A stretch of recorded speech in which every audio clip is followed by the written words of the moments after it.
Assalamu alaikum. Welcome to the Mad Mamluks. I'm Mahin and I'm joined by my co-hosts, Shaykh Amir, Saeed, and Sim. On today's show, we welcome Shaykh Abu Taubah, who is a teacher of Islamic studies down in Florida. Shaykh Abu Taubah is originally from New York City and converted to Islam. He was in the Marine Corps and also studied in Mauritania. And he also has a real cool interview on Fox News, I think with Greater Van Susteren, that y'all should check out. But so Abu Taubah, I believe, studied Shaykh Amir, who studied in Mauritania as well. They never met, but you kind of barely crossed paths, if I understood. Let me tell you, Shaykh Abu Taubah, by the way, I've been waiting a long time to talk to you because I heard so much about you, but I never met you. So I know, alhamdulillah, I know a lot about you, and alhamdulillah, it's all good stuff. So I get to Mauritania end of 2001, 2002. Right? And I meet a bunch of British brothers there. I got a chance to meet with Shaykh Muhammad Saalim. I was in Qura also.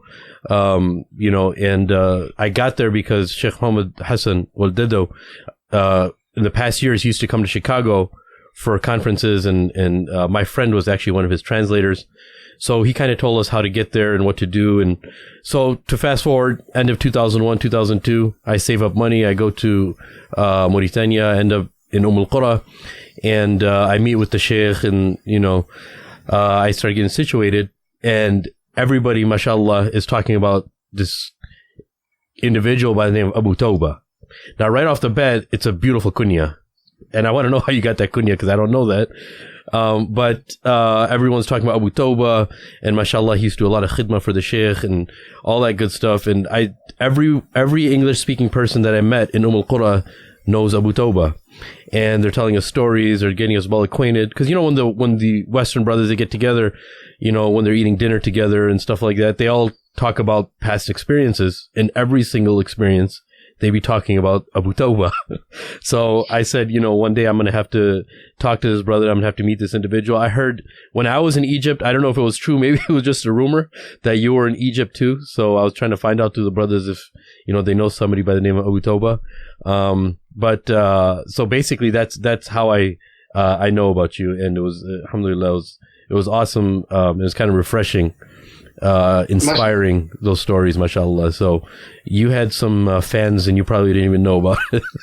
Mashallah, barakallah fikum. I loved Mauritania. Mauritania was an experience where as soon as you landed in the 90s, yeah, you have to remember it's like going back to the 1800s. It is, yeah. When you land there, because you'll find people riding camels, riding on donkeys. Everything it's a different whole world, and I really enjoyed going into that. And I consider it a second childhood, experience that whole time there in Mauritania. Alhamdulillah. And one of the beneficial things about Mauritania is that different than, let's say, Egypt, different than Saudi or Yemen, was the suhbah, the brotherhood, the companionship that was so sincere and so no one had a chip on their shoulder. Yeah. People were there to learn, and that was one of the reasons why I went to Mauritania, because anybody there wasn't going there to show off.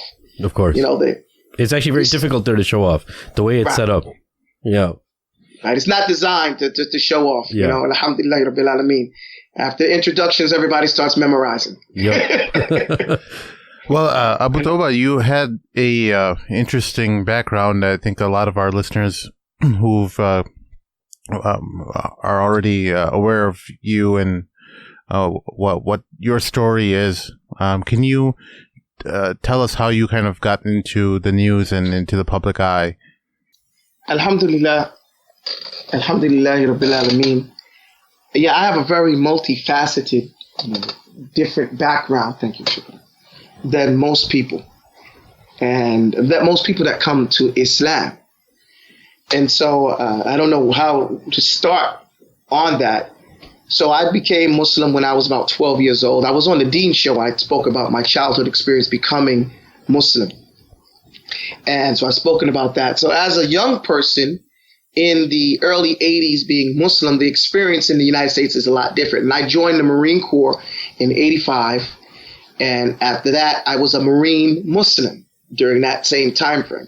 Now, during that time, we were supposedly fighting the Shia, and it was the administration was pro-Sunni. If you remember, Ronald Reagan was pushing for the freedom fighters in Afghanistan. And so to be a Sunni Muslim in the military was not difficult, okay, because we were supposedly fighting Ayatollah Khomeini and the Iran scare and that type of thing. And then after getting out of the military, I started teaching in Islamic schools and everything like that. And that was a serious transition to go from training people in the military and then training children, not training, but educating children. And I got frustrated with that, not the teaching of the children, but dealing with the parents and the different institutions. At that time in the 90s, the early 90s and mid 90s, there weren't that many Islamic schools that were actually schools. You had the Sister Clara Muhammad schools, but that was pretty ethnic. And then everyone else was either in a church basement or a community center or someone's home teaching out of there. But in Kansas City, Missouri, there was an actual school. It was at that time the largest Islamic school in North America and Canada. And I happened to be able to study there under the teachers there and benefit from, like Dr. Jitmood, who was recently in the news for forgiving the young man who killed his son. Yes. Yeah, the Indonesian brother, Malaysian brother, yeah. Right. He's from Thailand. Thailand, okay. He's from Thailand.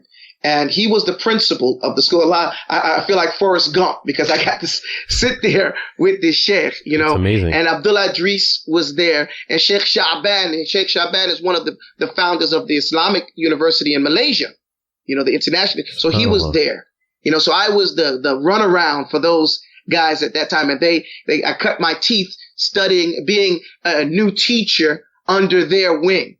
Dr. Jitmood was he's my principal. So he was on me left and right every day. I know the man like I know the back of my hand, And so it's not, and I remember his son when he was born. Okay. I don't know. The one that was murdered, basically. Sorry? The one that was killed recently. Right. The one that, I know all his sons, but yes, especially the one that was killed. I remember him. I remember when he was nursing. His mother died about a year or so earlier before his death. So I know that was very difficult for them. And then after that, I moved to Mauritania, and I chose Mauritania because I wanted to get away from everybody. I was a Marine, so I spent a lot of time, in that type of world, which is a very austere lifestyle. You get accustomed to things that a lot of Muslims don't get to see from the Western perspective, life and death, and the confusion of politics and life and death. And I felt, I want to go study because I can't believe what's being said. I don't know who to trust about this information. I want to know for sure. And the different people told me that in order to know Islam, you have to know Arabic. So I said, well, who's the best people in Arabic? They said the Desert Bedouin. So where is that guy? And everyone said Mauritania. And so I saw Hamza Yusuf, and he was saying, I saw him on an interview, and he was saying, hey, he went to Mauritania and he had this great time. And I said, you know what? I can dig a place like that. No one's there. I can just go pick up my stuff and I can survive there easily. I'm a Marine, right? So I picked up my family and my wife, tough lady. We went over there. We pitched a tent. I met Shaykh Muhammad Saalim. He accepted me as a student. He moved his daughter out of her house and moved us in for the time being. Then he took me and we went out in the desert with the rest of the students, and we lived in tents for about a half a year. The Azib. And Azib. Now they call it Azib because that's where the bachelors live. Yeah. That was it. But then the next year, he didn't like the fact that what was going on in the village, so he made all the people who were married bring their wives and children out to the desert as well. So even though we still called it Azib, it was still, you had your family to, which was very good for my family too. Yeah. Excellent. My children learned so much just living in that environment. So your children were in the Azib also in tents and everything? Right. We were in tents out there. Wow. And my children were born. Some of my children were born there. And, that dude was my neighbor. In fact, his wife nursed my children that were born there. Because, when you have a child, everybody in the whole village nurses. And so I had about 10 Mauritanian women from the relatives of Shaykh Muhammad Saalim, rahimahullah, nurse. And it just so happened that a woman had a baby a week before and her baby died. And she had a lot of milk. And so they came to us and asked if we could help ease her pain by sending our daughter over there every day. And so we would send our daughter over there every day and she would nurse her. That was until, that was part of our loving relationship. So we talk about suhbah, the love and the brotherhood, that was in that environment was just amazing, And alhamdulillah rabbil alameen, I benefited tremendously from being in Mauritania. And I think it saved my life. It gave me a heart back. I think that coming out of the military, I was a lot morbid. Just growing up in New York City, you can become morbid.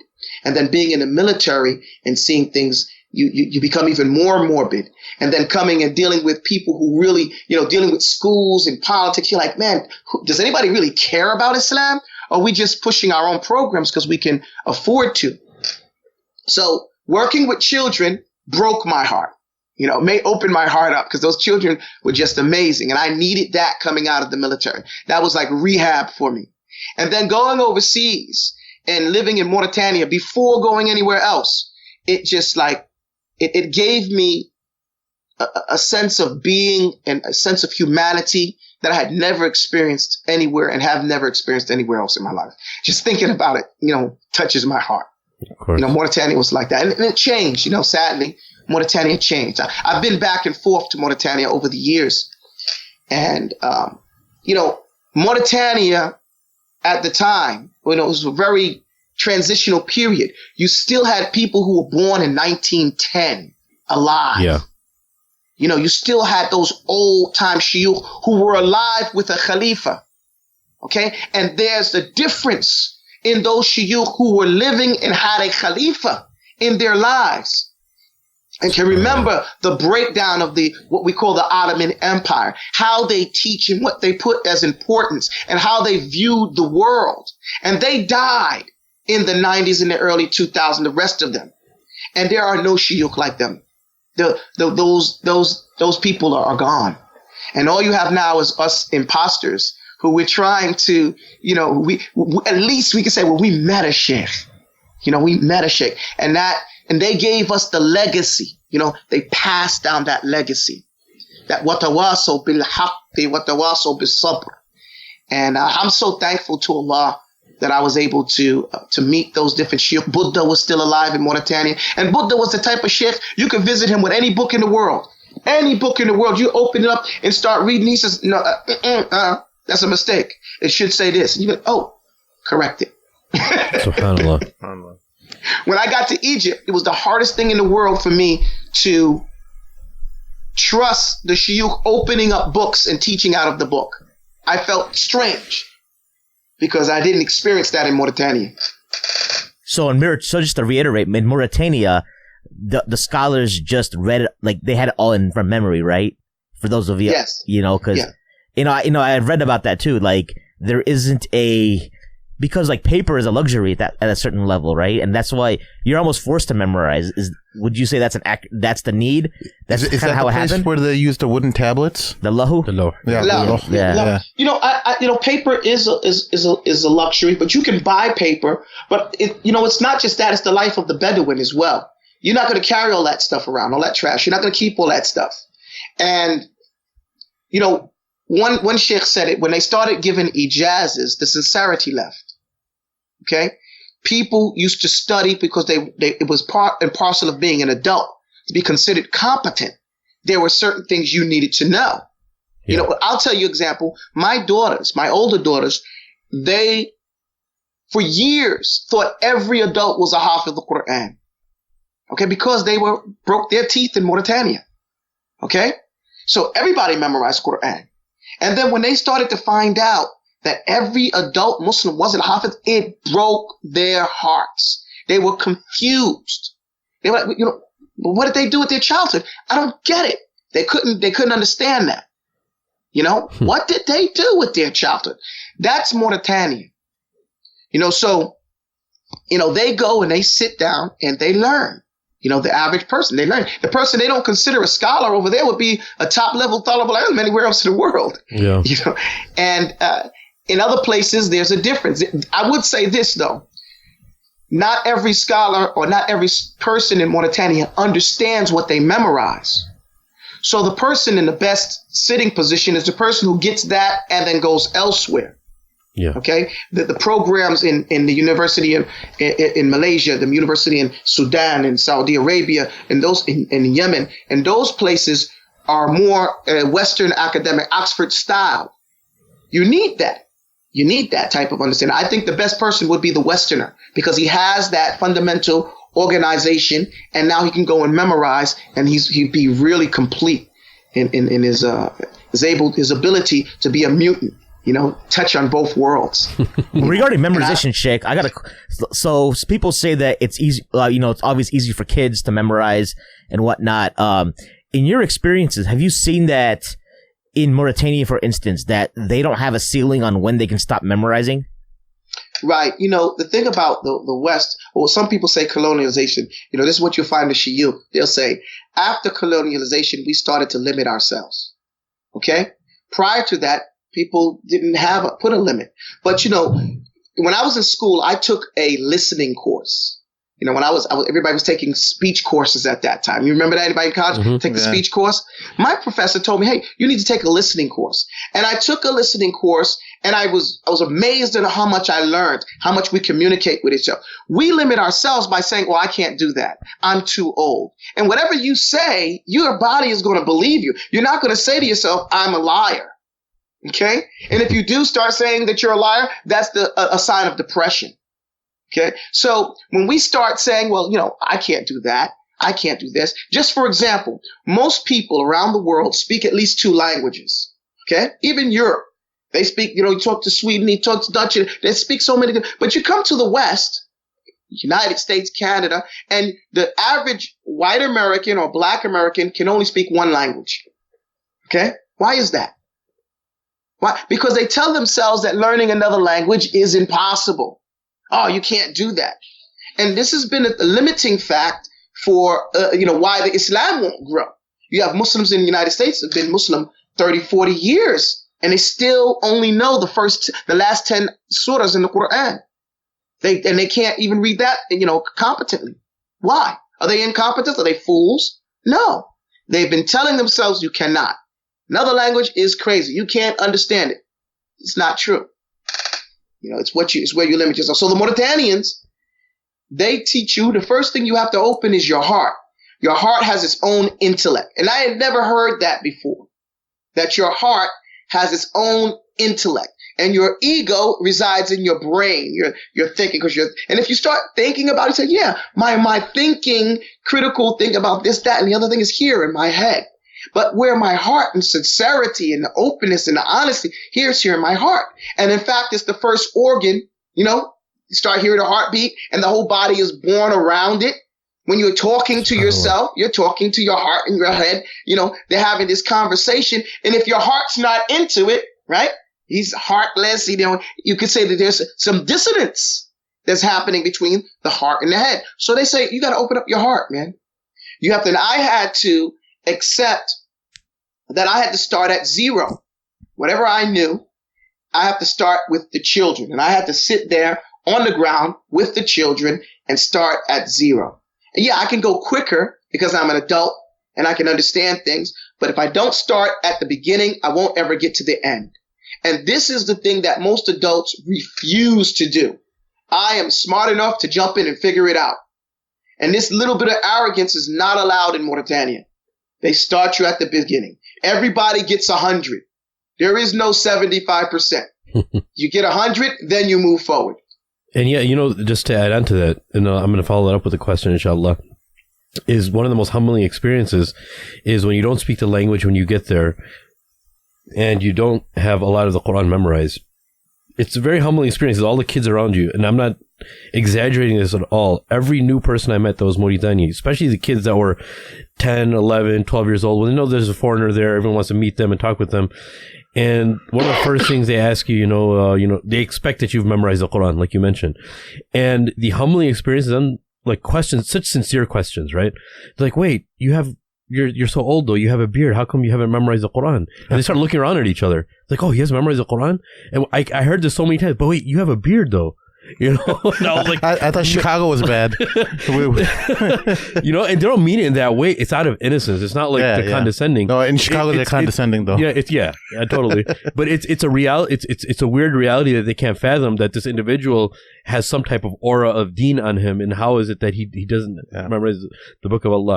And that's the thing that we find. You know, the Westerner, we put on all the accoutrements, all the appearances. Exactly. And we focus on that more than the depth, the inside, what we put the clothes on. You know, one of the Sahaba, he had said,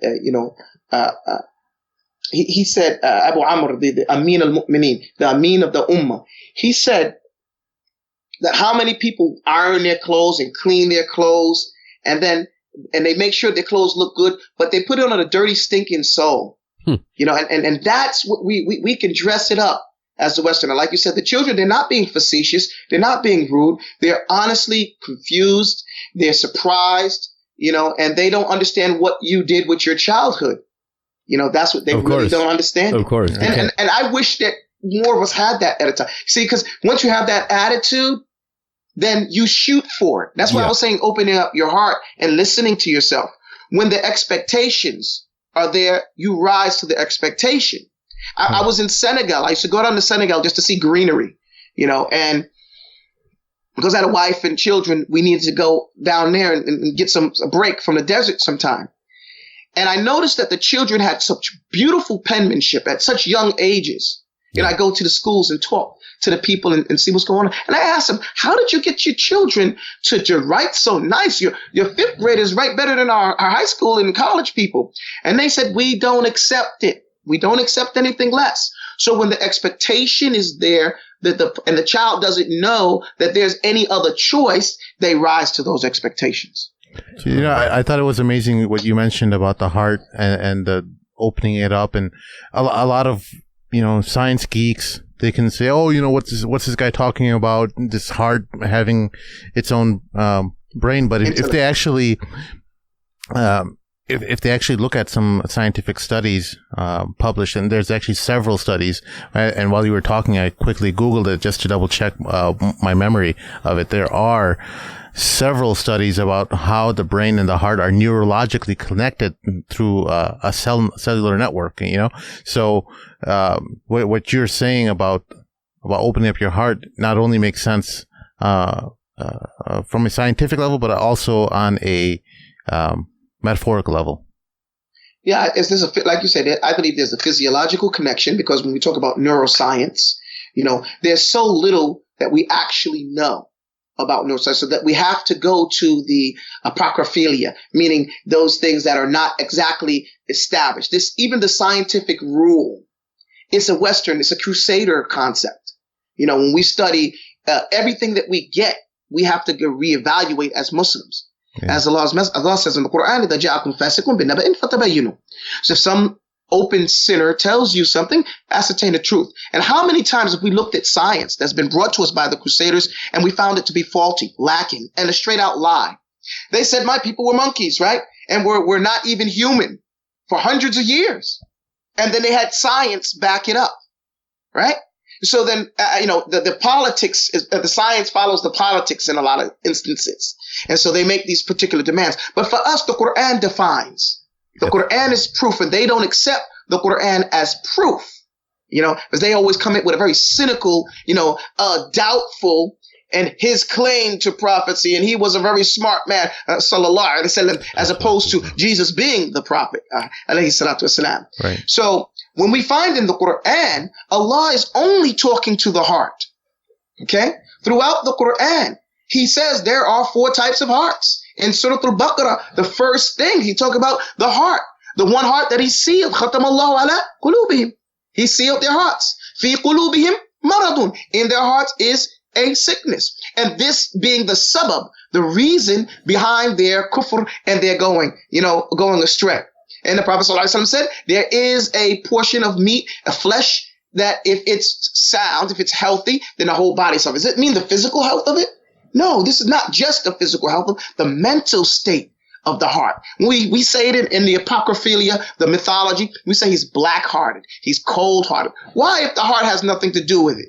If it's just pumping blood. And the Prophet ﷺ, when his heart was cleaned, when he was born, they physically removed his heart, and the angels cleaned it physically. And that's part of our belief, that his heart was cleaned physically, so that we as Muslims should know from that. I mean, you can point to all the scientific articles you want, but we know from our religion that that evidence is superior to what scientific journals are providing now. And there's so many different proofs that we have in the Quran that science is only recently catching up with.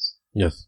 Okay? So, I mean, then we need a precedence to show, well, where has the Quran come to say something different than science? Many times the universe is expanding. We've known that for 1,500 years. It's been in the Quran. We didn't need a Hubble space, telescope to tell us that. Yeah. The creation of man, all the different geological evidences in the Quran, how the sea is, all these things that they didn't know until recently have been laid out in the Quran and the Sunnah. So we have ample enough proof to establish that our science is based on the Iman and what the Quran brings. And Sheikh, I don't want to abruptly change the subject, but this has still been lingering with you for the past few years. I've been wondering, because you said you've been going back and forth to Mauritania, and what is it? What's the situation like now? Because I still have people coming and asking me, do you have any contacts in Mauritania? We want to go there to study, and I can't tell them anything because I honestly don't know. So what is the situation there for studying in comparison to the late 90s, early 2000s, and now? Then is it even advisable in 2018? Okay, Alhamdulillah Rabbil Alameen. I'm glad you asked this question because people are constantly coming to me as well asking about Mauritania. And I keep in contact with people in Mauritania. In fact, I was on the phone earlier today with a friend of mine in Mauritania right now. And so in the 90s, you had the remainder of those old shuyukh who kept their people in a certain level of check, the godfathers of those tribes and stuff like that. And, Mauritania is really just 5 tribes. Al-Khamsa, that's what you'll hear them talking about. Al-Khamsa. And I want to say that the reason why I benefited so much in Mauritania and other people have gone and not benefited that much, I was fluent in conversational Arabic when I got there. How so? Can you explain that a little bit? Yes, I can. I want to just say, first of all, in the 90s, the people that showed up to Mauritania from Yemen, from Saudi, from Qatar, and all these different Saudi and all these other places, they were the best in Arabic of their people before they got to Mauritania. And so they were going there, bringing the best of those communities to get better. Yes. Whereas we go as novices, expecting to come away as experts, like those other guys, because they're praising Mauritania and the things that they've gotten from Mauritania. Whereas in my case, I was already fluent, like I said, conversationally fluent before I got there. So I was able to immediately start taking things like Ajrumiyya, Lamiyat al-Af'al, Mu'allaqat al-Sab'i, and these are classical works. Yeah. Whereas the other person, he shows up, now he has to start learning Arabic. He has to adjust his tongue, his ears, and that takes 6 months at least to get accustomed to that, especially if you've not been spoken. Now you said, how is that? I was in Japan in the military in the 80s. And when I was there, I said, you know what? I got in trouble on an operation because I chose Japan because I did not want to go to the Gulf. Okay. And I didn't want to go to the Gulf because I was like, look, I don't want to get involved with fighting the Muslims. If I go to Far East Asia, there shouldn't be this problem. Okay. But if you Google, what was happening in the 80s in Far East Asia, in the Philippines, you had the NPA, the New People's Army. You had the so-called Catholics fighting the Christians and everything like that. And we also had, there were some Muslims there that I didn't know there were Muslims in the Philippines. I'm naive, So I'm like, hold on, are these guys Muslim? So I get chewed out because I'm like, hey, I didn't know that there were Muslims in the Philippines to the level that there were. Okay. I think South Philippines, right? Yes. So Philippines, actually Manila, the actual name of Manila is Amanillah. Yeah. That's the actual name of it. But, slang takes all and they call it Manila. But this is where you come into fact. Now you have a lot more Catholics in different places, but the fact of the matter is that the place has a large amount of Muslim population there. And not just that area, not just realizing that Southeast Asia has a lot of Muslims, period. Okay. So in Japan at that time, a lot of the African countries were not able to come to the United States, for education. So a lot of them would go to Russia or China or Japan to get their college degrees. So when I got to Japan, there were a lot of Muslims there, okay, in Japan. And so I was able to go to the masjid and start learning Arabic. So I started learning Arabic in Japan. As strange as that may sound. That is amazing. Okay. So, alhamdulillahi rabbil alameen. And so that gave me my foothold and I memorized Juz Amma in Japan. Okay. Wow.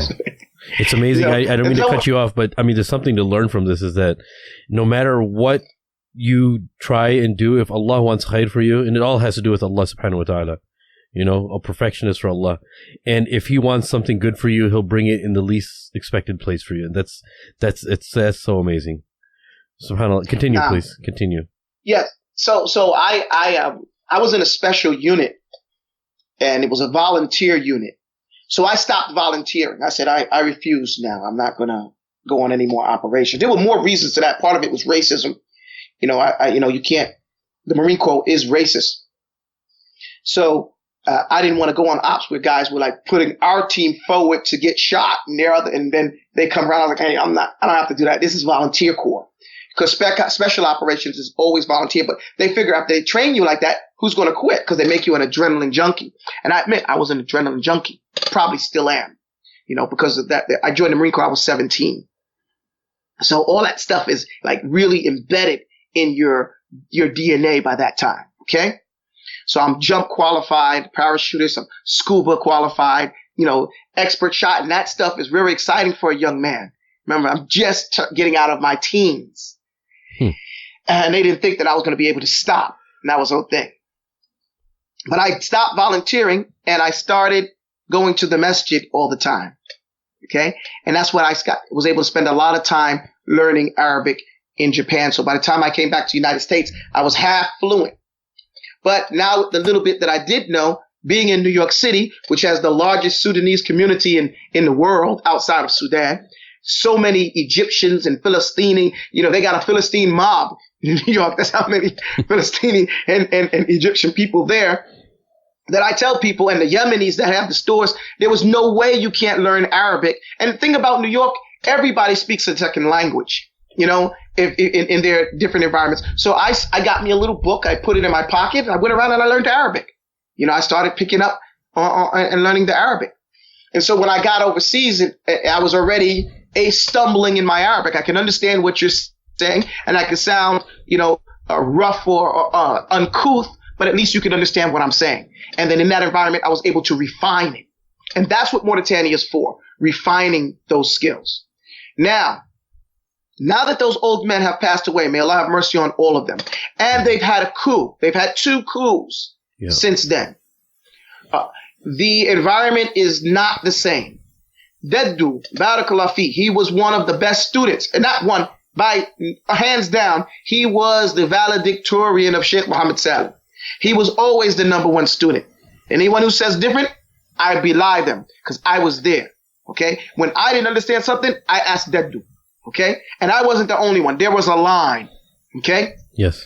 You took your lesson, and then anything you didn't understand, after class, you ran to Deddu to explain it to you. And the Sheikh made him sit next to him so that he could take everybody's lessons. Because, you come forward, take your lesson, fall back. And that environment is you're getting a review, a preview, and, you're getting all the lessons over and over again. So you listen to a lesson maybe 1,500 times by the time you get finished with it.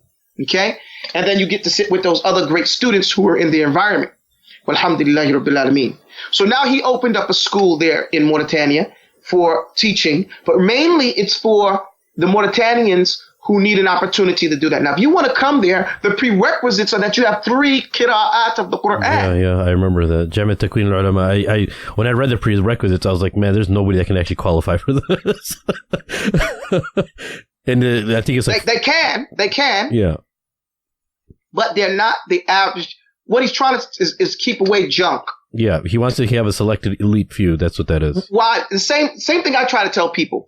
Everybody in the West is into this trending and this fad. Yeah. A talibul ilm is a career choice.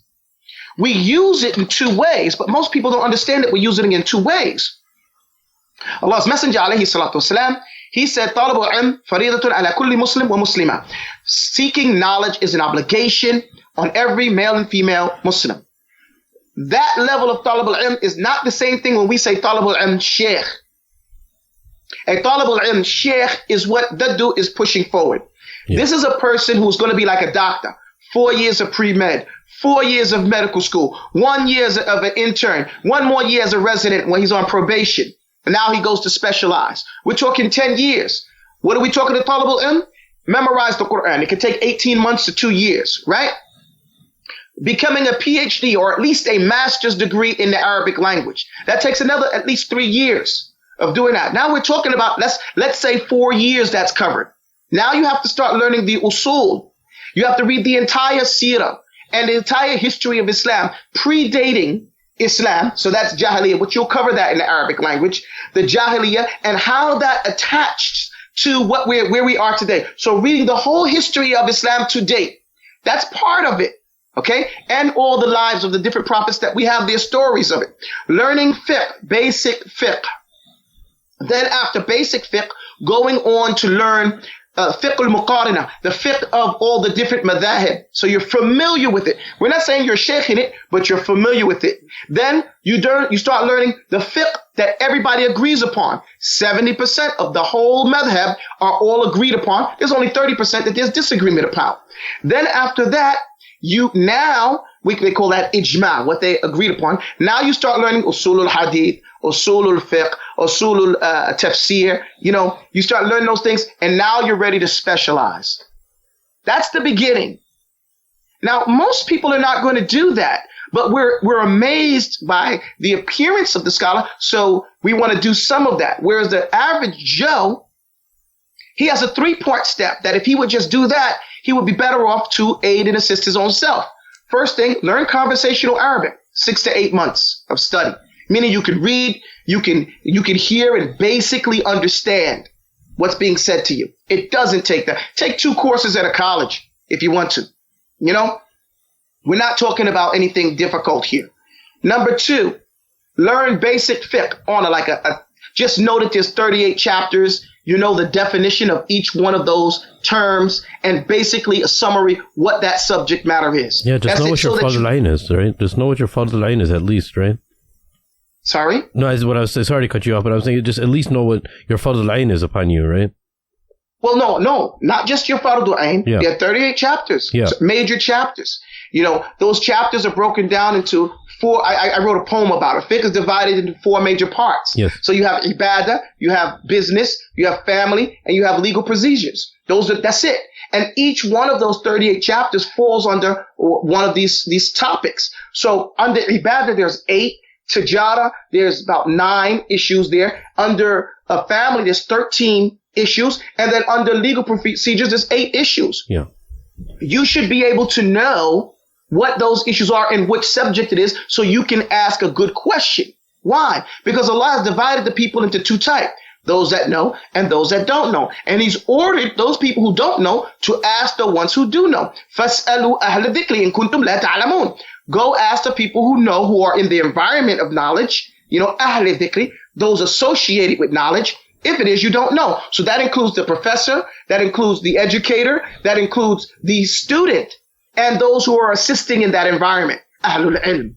Like yourselves, you're interviewing people, so there's a certain amount of knowledge that you're having of al-fiqh al-waqi' from talking to all these tulab al-ilm and these different notables amongst the society, that you can answer things that you find as the spirit of all the speech that you're listening to.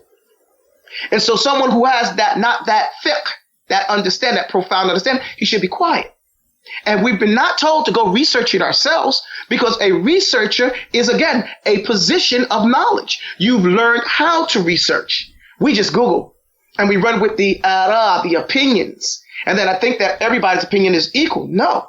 Someone who has 10 years of fundamentals is totally different when he gives his opinion than someone who has 10 years of Googling, and reading People magazine and the Inquirer and talk this and blog that. There's a total difference. So I forgot where I was saying here that the person who is just a regular, common, average man. 3 steps. Just learn the subjects. You need to learn all 38 subjects. Real simple. Just to know what it is. I'tikaf, for example, that's one of the topics. You know what i'tikaf is, and some basic summary. What is i'tikaf? You go to the masjid and you stay there and you dedicate that time to, ibadah. That's what i'tikaf is. Janazah, it's the prayer. This is the funeral prayer. You may not know all the details of it, but you're familiar with the subject and the term. Ilah, this is in the subject when a man not divorces his wife, but he decides to separate from his wife, for 1 to 4 months. You may get some of the details mixed up, but you're familiar with it, okay? So that you can go and ask a question and be a knowledgeable questioner. And the third step, and again, that doesn't take long. And the third step is to now the average person should just spend the rest of his life in tafsir of Qur'an. What do I mean, tafsir of Qur'an? He's not a mufassir, but he should be listening to the tafsir of the Qur'an, reading. We have Ibn Kathir in English. We have these different books in English. You can read it. Everybody's intelligent enough to read the English and get some basic understanding, and then go ask a teacher. Go ask a scholar. What you don't understand, ashkal alayk. What becomes difficult for you, troublesome, and you go ask. They got so many different videos of people. If you knew conversational Arabic, there's a whole plethora. You'd be inundated by different scholars who explain these different things. And now you can listen to this in your car, while you're taking your shower, while you're walking through the house. And if you just stick on that, tafsir al-Qur'an, and you know the basic fiqh, so you know what they're talking about. You have basic conversational Arabic. So even if by constantly listening, your Arabic gets better because you start hearing it. Don't our children learn from watching cartoons? Yeah.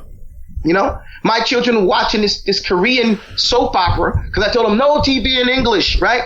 So I come in and they're watching it in Korean. I was thinking, Swahili or Arabic. They're watching it in, but I said, hey, what? And they said, hey, you said no English. It's not English. And I'm like, okay, they got me, But I'm saying, do you guys understand this? Yes, they understand it. Why? Because they've been watching it for 6 months. Okay? Wow. And they get it, the movements and everything like that. So you listening to somebody for, let's say, the last 5 years, because we're adults now. You can learn basic fiqh as a teenager. You can learn the basics. We're not saying be a scholar. We're saying be familiar with it. Okay? Be familiar with the subject. Definition, summarization, period. And I wrote a book on it so I could make it easy for the people, because I noticed that, the problem was Arabic. They couldn't get past Arabic. There are lots of texts written in Arabic, but people can't memorize them because they don't know Arabic. So I wrote it in English. I anglicized it, except use Arabic terminology. So I said fiqh is divided in four different parts. Ibadah is the fiqh of the hearts. Business transactions with all of its deals, then family provisions, including the meals, legal procedures, offenses of law, then under these titles make everything fall. Put under ibadah the worshiping laws in the acts that stem from the slave to his Lord. Aqidah, tahara, preceding salah, a janazah for all when the rich pay zakat, siyam at the calf if you're spending a night, and a hajj for whoever can pay for the flight. So this is like to beat up. I don't like hickory dickory dock because there's no benefit in that. But we can make nursery rhymes that are in the long-term memory of our children that are beneficial. That's okay? Phenomenal. So that they can now, because I said this is the difference between us here and over there. We've come over here, so there's a disconnect. The disconnect is Arabic. So we do it in English by keeping the Arabic terms, the Islamic terms. And now we can give it to our children. We now have a visa for doing this particular type of thing. Do you understand that? Yeah. So as you're talking about Arabic, right? So I've seen a couple of different things. I know Sheikh Amir, well, you were overseas, but I know Sim and I have maybe taken classes through various institutes, and maybe stuff doesn't I found that very few people in America can go to an institute like say Bayina or a Fawakih, you know, to name a few, or like, you know, Qibla had something online, or Studio Arabiya. Like, very few people are able to get to a level of actually, they'll learn, like, you'll learn some basic rules, but to actually, of some basic competency, it's, you know, it's very rare. Yeah, getting past that level 1 is the hardest. It seems like everyone is either has to repeat it, or they end up forgetting it. Mm-hmm. You know, let me stop you guys. Listen, the problem that I find with the people is that they're not educators. Okay, so these programs are not designed for the average person. Okay, they're giving people classes on subjects that they do not need. Learning how to speak Arabic has nothing to do with grammar. Okay, when I was in the service, I was a communicator. You look online nowadays, you find people learn this language in 30 days, learn this language in 90 days. You have YouTube people saying they've done this, and I've checked it out as well.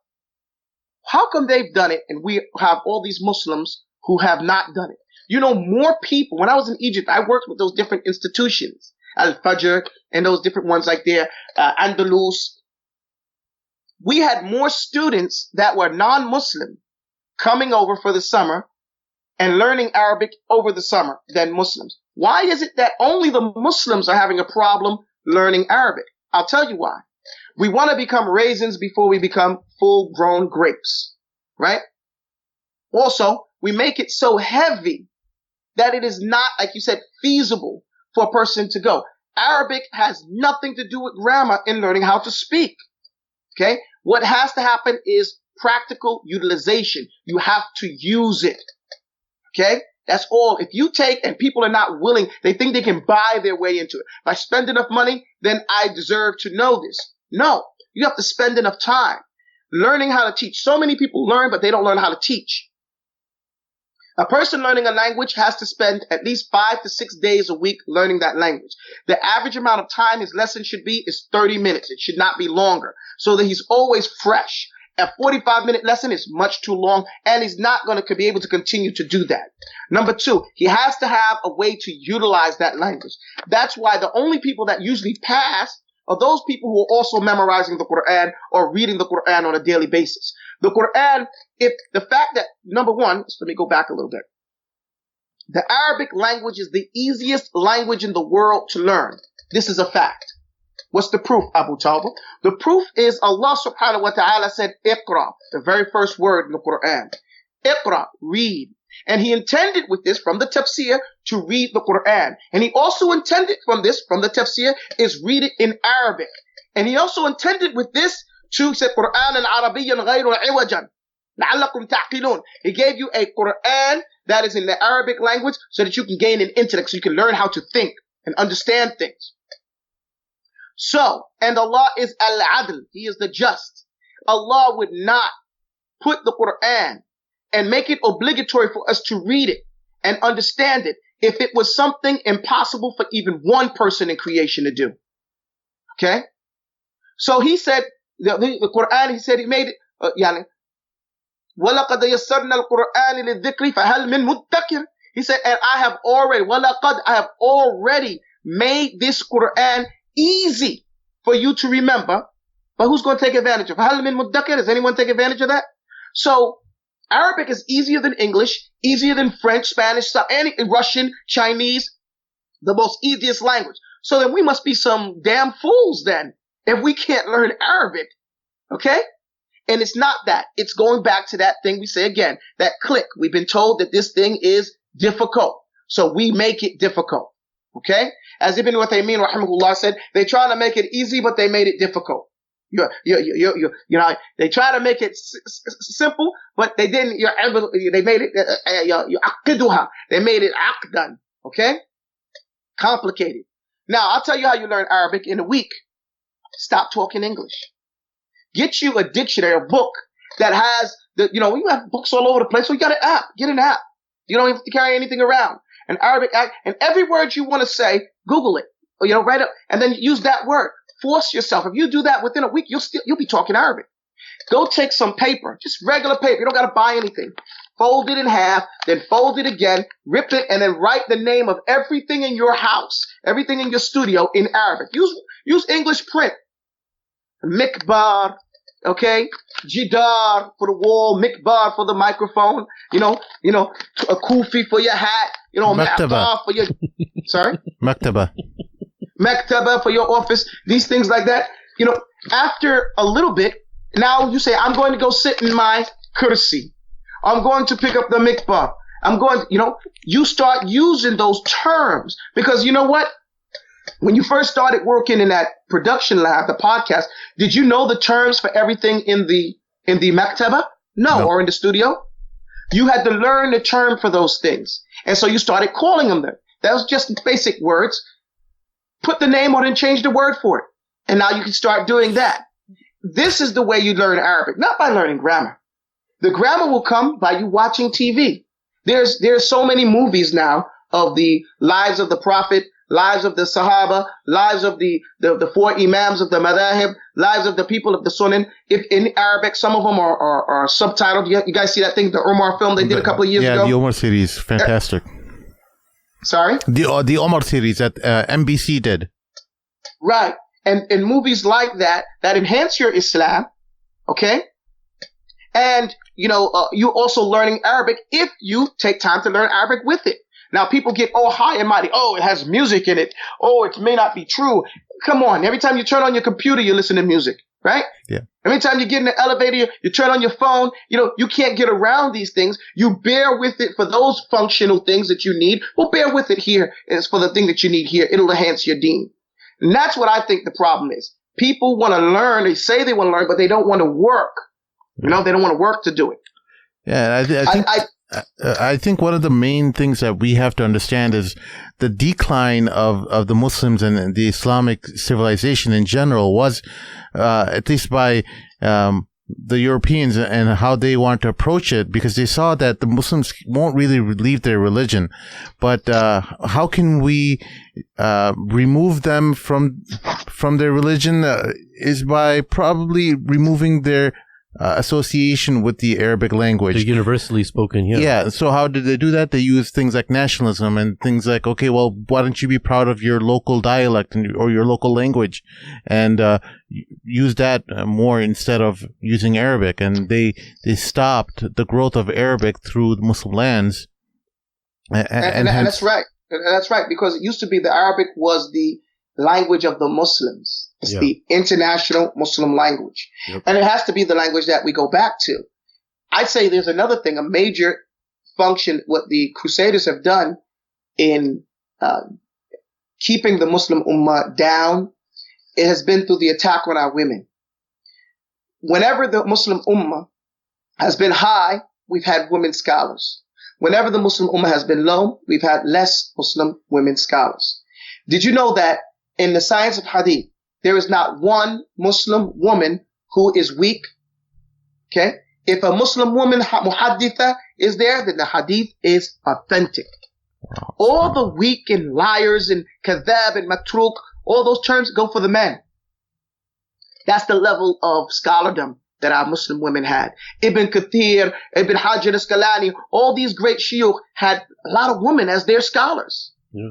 And so today, now they got our woman worrying about, burning her bra and being oppressed and all this other stuff. They push this nonsense, and that is the division that I think is really breaking our back, because no matter what you do as a father, you're not home enough to manage the house like that your wife can, and if she has all her interests external to the home, then if she's relying on the external environment to do its job in raising your child, the entire education system is designed to weed Islam out and to subtly, at first, to inject the kufr and the disbelief, even through the reading materials, the basic reading materials that they give your child, that step by step, by the time they become teenagers, they're so full of doubts and so full of false ideas about what is true and the realities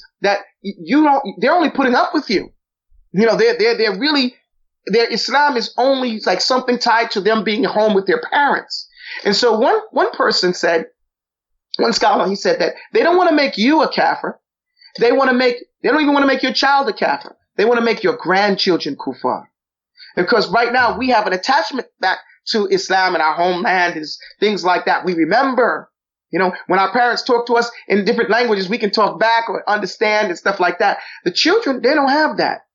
But they have our text, which is less. Same thing they did with Noah, piece by piece. But then when the other children come, they know nothing but McDonald's. They know nothing. I'm not a terrorist. They made it such ugly things, so distasteful that, Ramadan is cute. I'll go next year, and this type of thing like that. Now they're substantially, American. And what does it mean to be American? That means you're nominally anything else. You can say what you want, but your deen, which is your external activities. Remember, I said fiqh is divided in 4 major parts. Ibadah is only 8 things. Most of the other things are in family and in business, right? And so, you're not doing those things. You're actually doing all those things external to Islam. What else is there? By and by, you lose your whole Islam. Oh. So we have to go back to the family. Family is key. And I think that's one of the lessons we learned from the Prophet Muhammad Saalim with Khadija. In the earliest days of Islam, the hardest days of Islam, during the time when they were in a Meccan phase, he had the support of his wife, And so we have to pick good wives, man. I know that's hard to do because you don't know a person till you live with them, but we really have to focus on female education and dispensing the ideas that women are oppressed in society. So Shaykh Abu Taubah, so practical question. I know you alluded, mashallah, on the interview with on Fox that you have 15 kids. Is that right? I have 0 kids, but I have 16 children. 16 children. Mashallah. Okay. So remember, I'm an educator, and you guys are educators too. About 10 years ago, I was in New York City. Maybe more than that now. I used to teach in New York City, and we came up. We're not going to call children kids anymore. Okay, all as teachers, we were having a meeting. And we said, and this was on the radio, you probably could find it, WBLS, and we were calling in, and all the teachers were calling in, and we made a Qu'ran, an agreement, that we would no longer, as teachers, feel safe to call children kids. Why? Because initially in the United States, the word kid was used for children mass murderers. Billy the Kid being the most famous of them. They had Butch Cassidy and the Sundance Kid. These were teenagers or young children who were mass murderers going around and they were wanted. Then the term kid also referred to street kids, like billy goats who run around and chew up the wire and pull your clothes down. These street kids would go around, throw rocks, break your window, mess up your car, knocks down your garbage can and these things like that. And it was a term that was not really nice to define the type of children there were. But by and by, we've been using this term as though it's the actual term to use for children that even the Heritage Dictionary has flipped and uses it as a term for a child. Now, it's a distasteful term for a child. And Allah tells us in the Quran, "Bi'sal ismul kufr ba'da al-iman." What an evil to call someone a name of kufr, of disbelief, after they come to Islam. So we shouldn't call our children what, is a term that is distasteful when we can have a beautiful term for them. Not only that, from an intellectual perspective, children live up to the terms you call them. I don't know how many people have met that their parents called them, these distasteful terms, and, you're just like your father. You'll never be anything. Oh, you're a slut. You're this, that. And then the girl, the child, the boy, they turn out to live up to those distasteful terms. If we call them children, maybe they'll reflect and say that they are a child. And maybe they'll become enchanted, and they'll remind us that we're dealing with children. So that's why I say that we have to be very critical amongst ourselves as educators and propagandists to what we put forth. They say, I'm a professor, so I profess something. Okay? You guys are political pundits, right? You get on the waves and you are literally shaping history and thought, Islamic thought in the West. And that's a very, very high position. And one that you should take with a lot of understanding that what you're doing and respect the greatness of it. One sheikh said the problem with the Muslims is not being humble. The problem is not recognizing the high position that we have, okay, in the world. And you guys too, in that regard, have that position, and people listen to you. And so if you say it, they're going to say, I'm going to say it too. You guys get my point? Yeah, and I don't mean to give you a lecture or anything. No. You're enlightening us, this brother. is something. This is why we do this, man. Because it's we're all students. I mean, people don't realize where we go to sleep at night, the weight that's on our shoulder. That you don't want to be a source for corruption in the religion, because you don't want to be made an enemy of Allah subhanahu wa ta'ala, you know? And so sometimes we do have controversial subjects that are discussed and talked about, and you never want one of your listeners to be deviated from something that was on our show, you know? So it is a huge responsibility that you reminded us of. It is, and we all need to remind. It's an amazing reminder, man. MashaAllah. I actually was, so getting back to the question, so I have, Sheikh, I have two daughters. So my oldest is 4.5.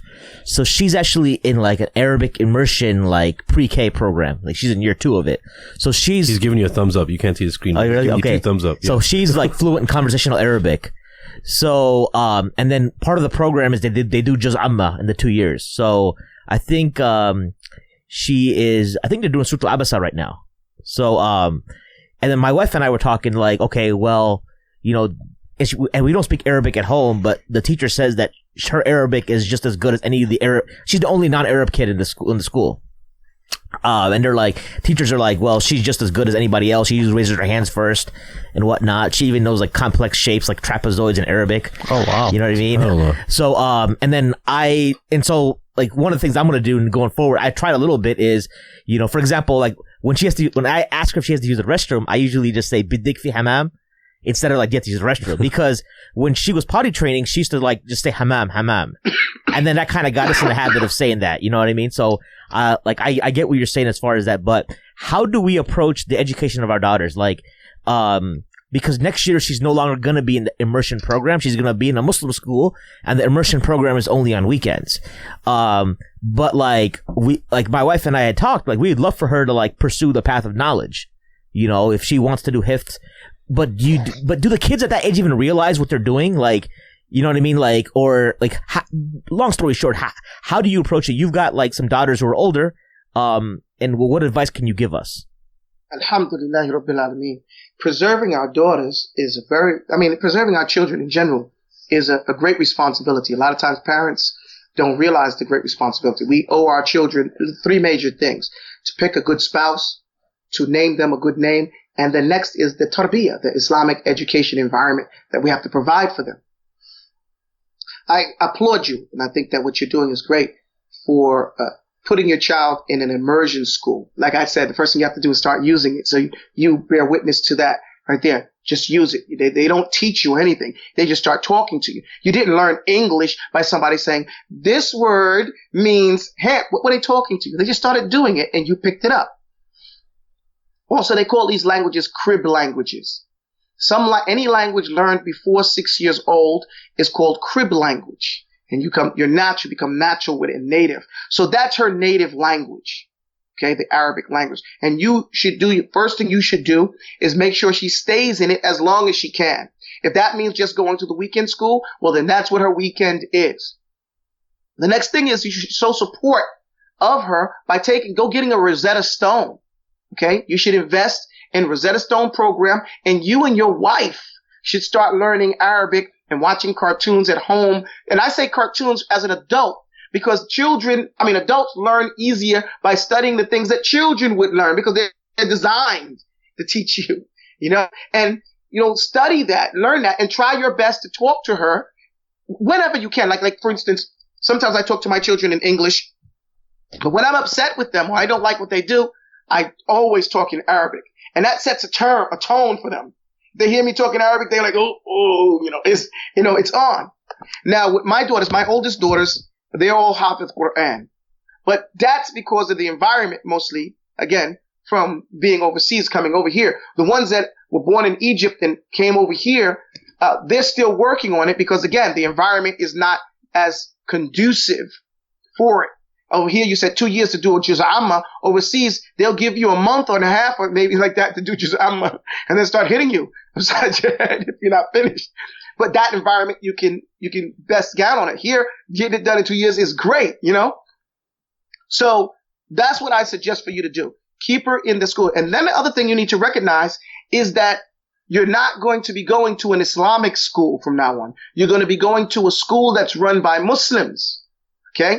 And not all of those teachers there are qualified teachers. Sadly, some of these places cannot afford to have a qualified teacher. So it's the Japanese way. After World War II, they got whoever could sit in that position, he stays in that position. They may develop into an educator, but they may not be an issue. It's somebody's wife. A lot of brothers are not there because they have to feed their family, so they can't afford to pay the big salary that men need in order to survive. And so you have this type of thing there. What does that mean? What do you do now? That means don't expect the school to teach your child. Okay? You teach your child, and you let the school support the education that you're providing your child. You got a break because it's not full homeschooling, but you still have to homeschool your child. Okay? And that's and you can do that through, everybody knows, going to field trips with your child, but you make sure that the education level is met that you want for your child. And you make sure you sprinkle that education with, a lot of Islamic history as much as possible. You need that Islamic history.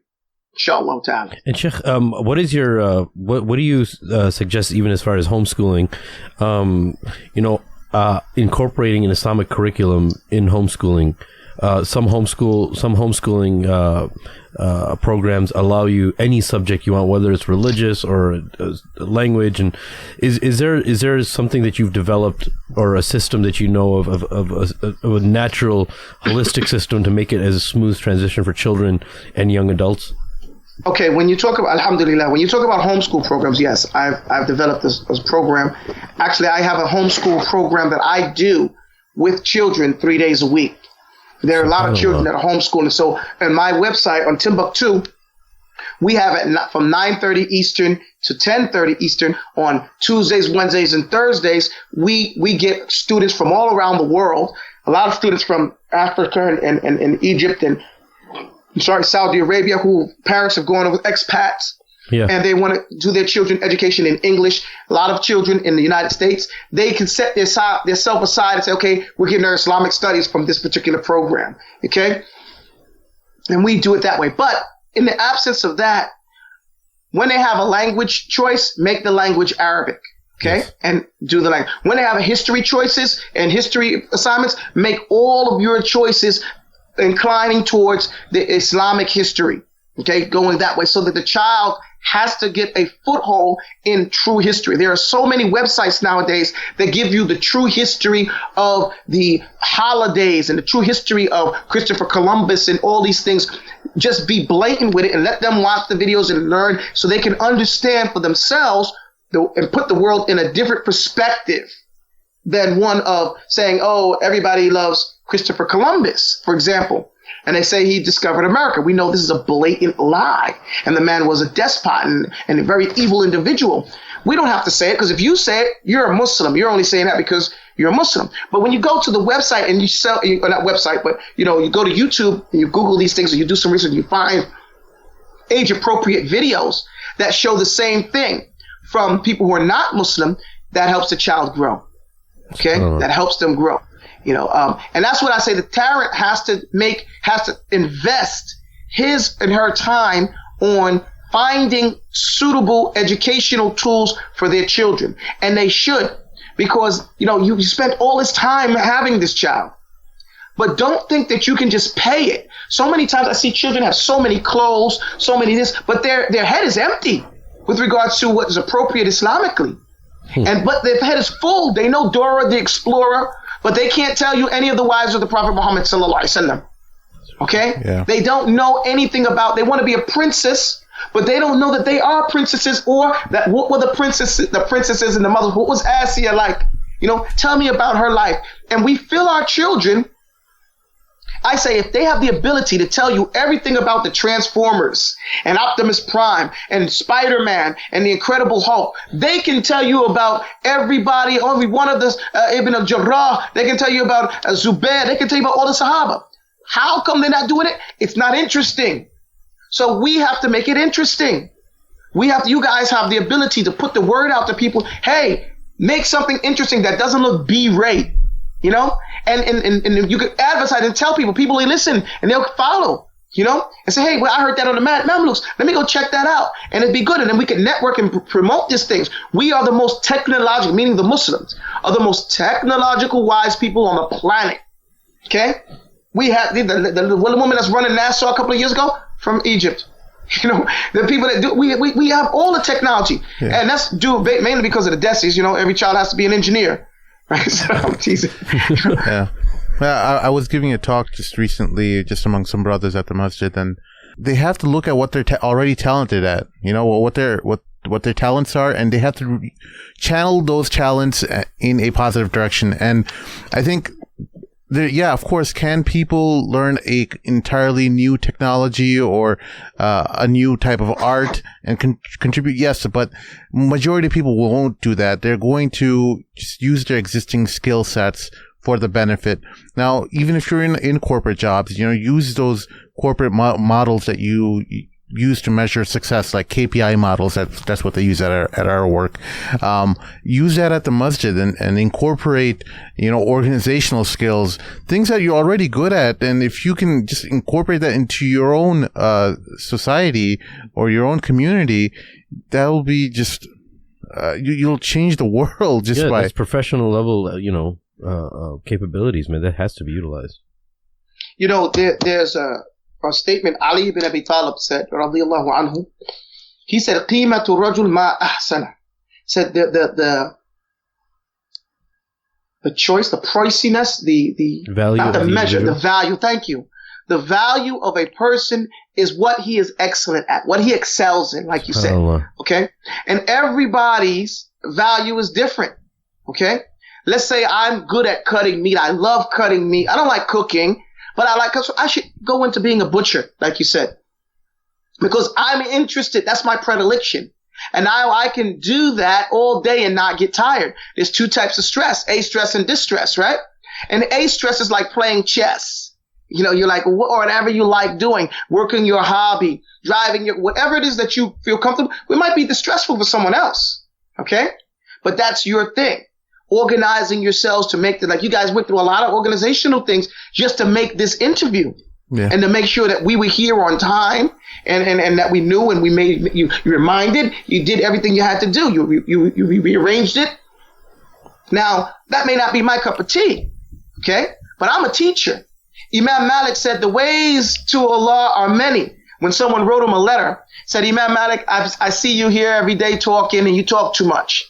Sometimes you say one ruling, then a couple of weeks later you come back and you change your mind. Say something else. I think you should shut up. I think you should spend more time in the dhikr of Allah and like that. So Imam Malik responded back to the man. He says, you know, first after thanking him for his advice, he said, the ways to Allah are many.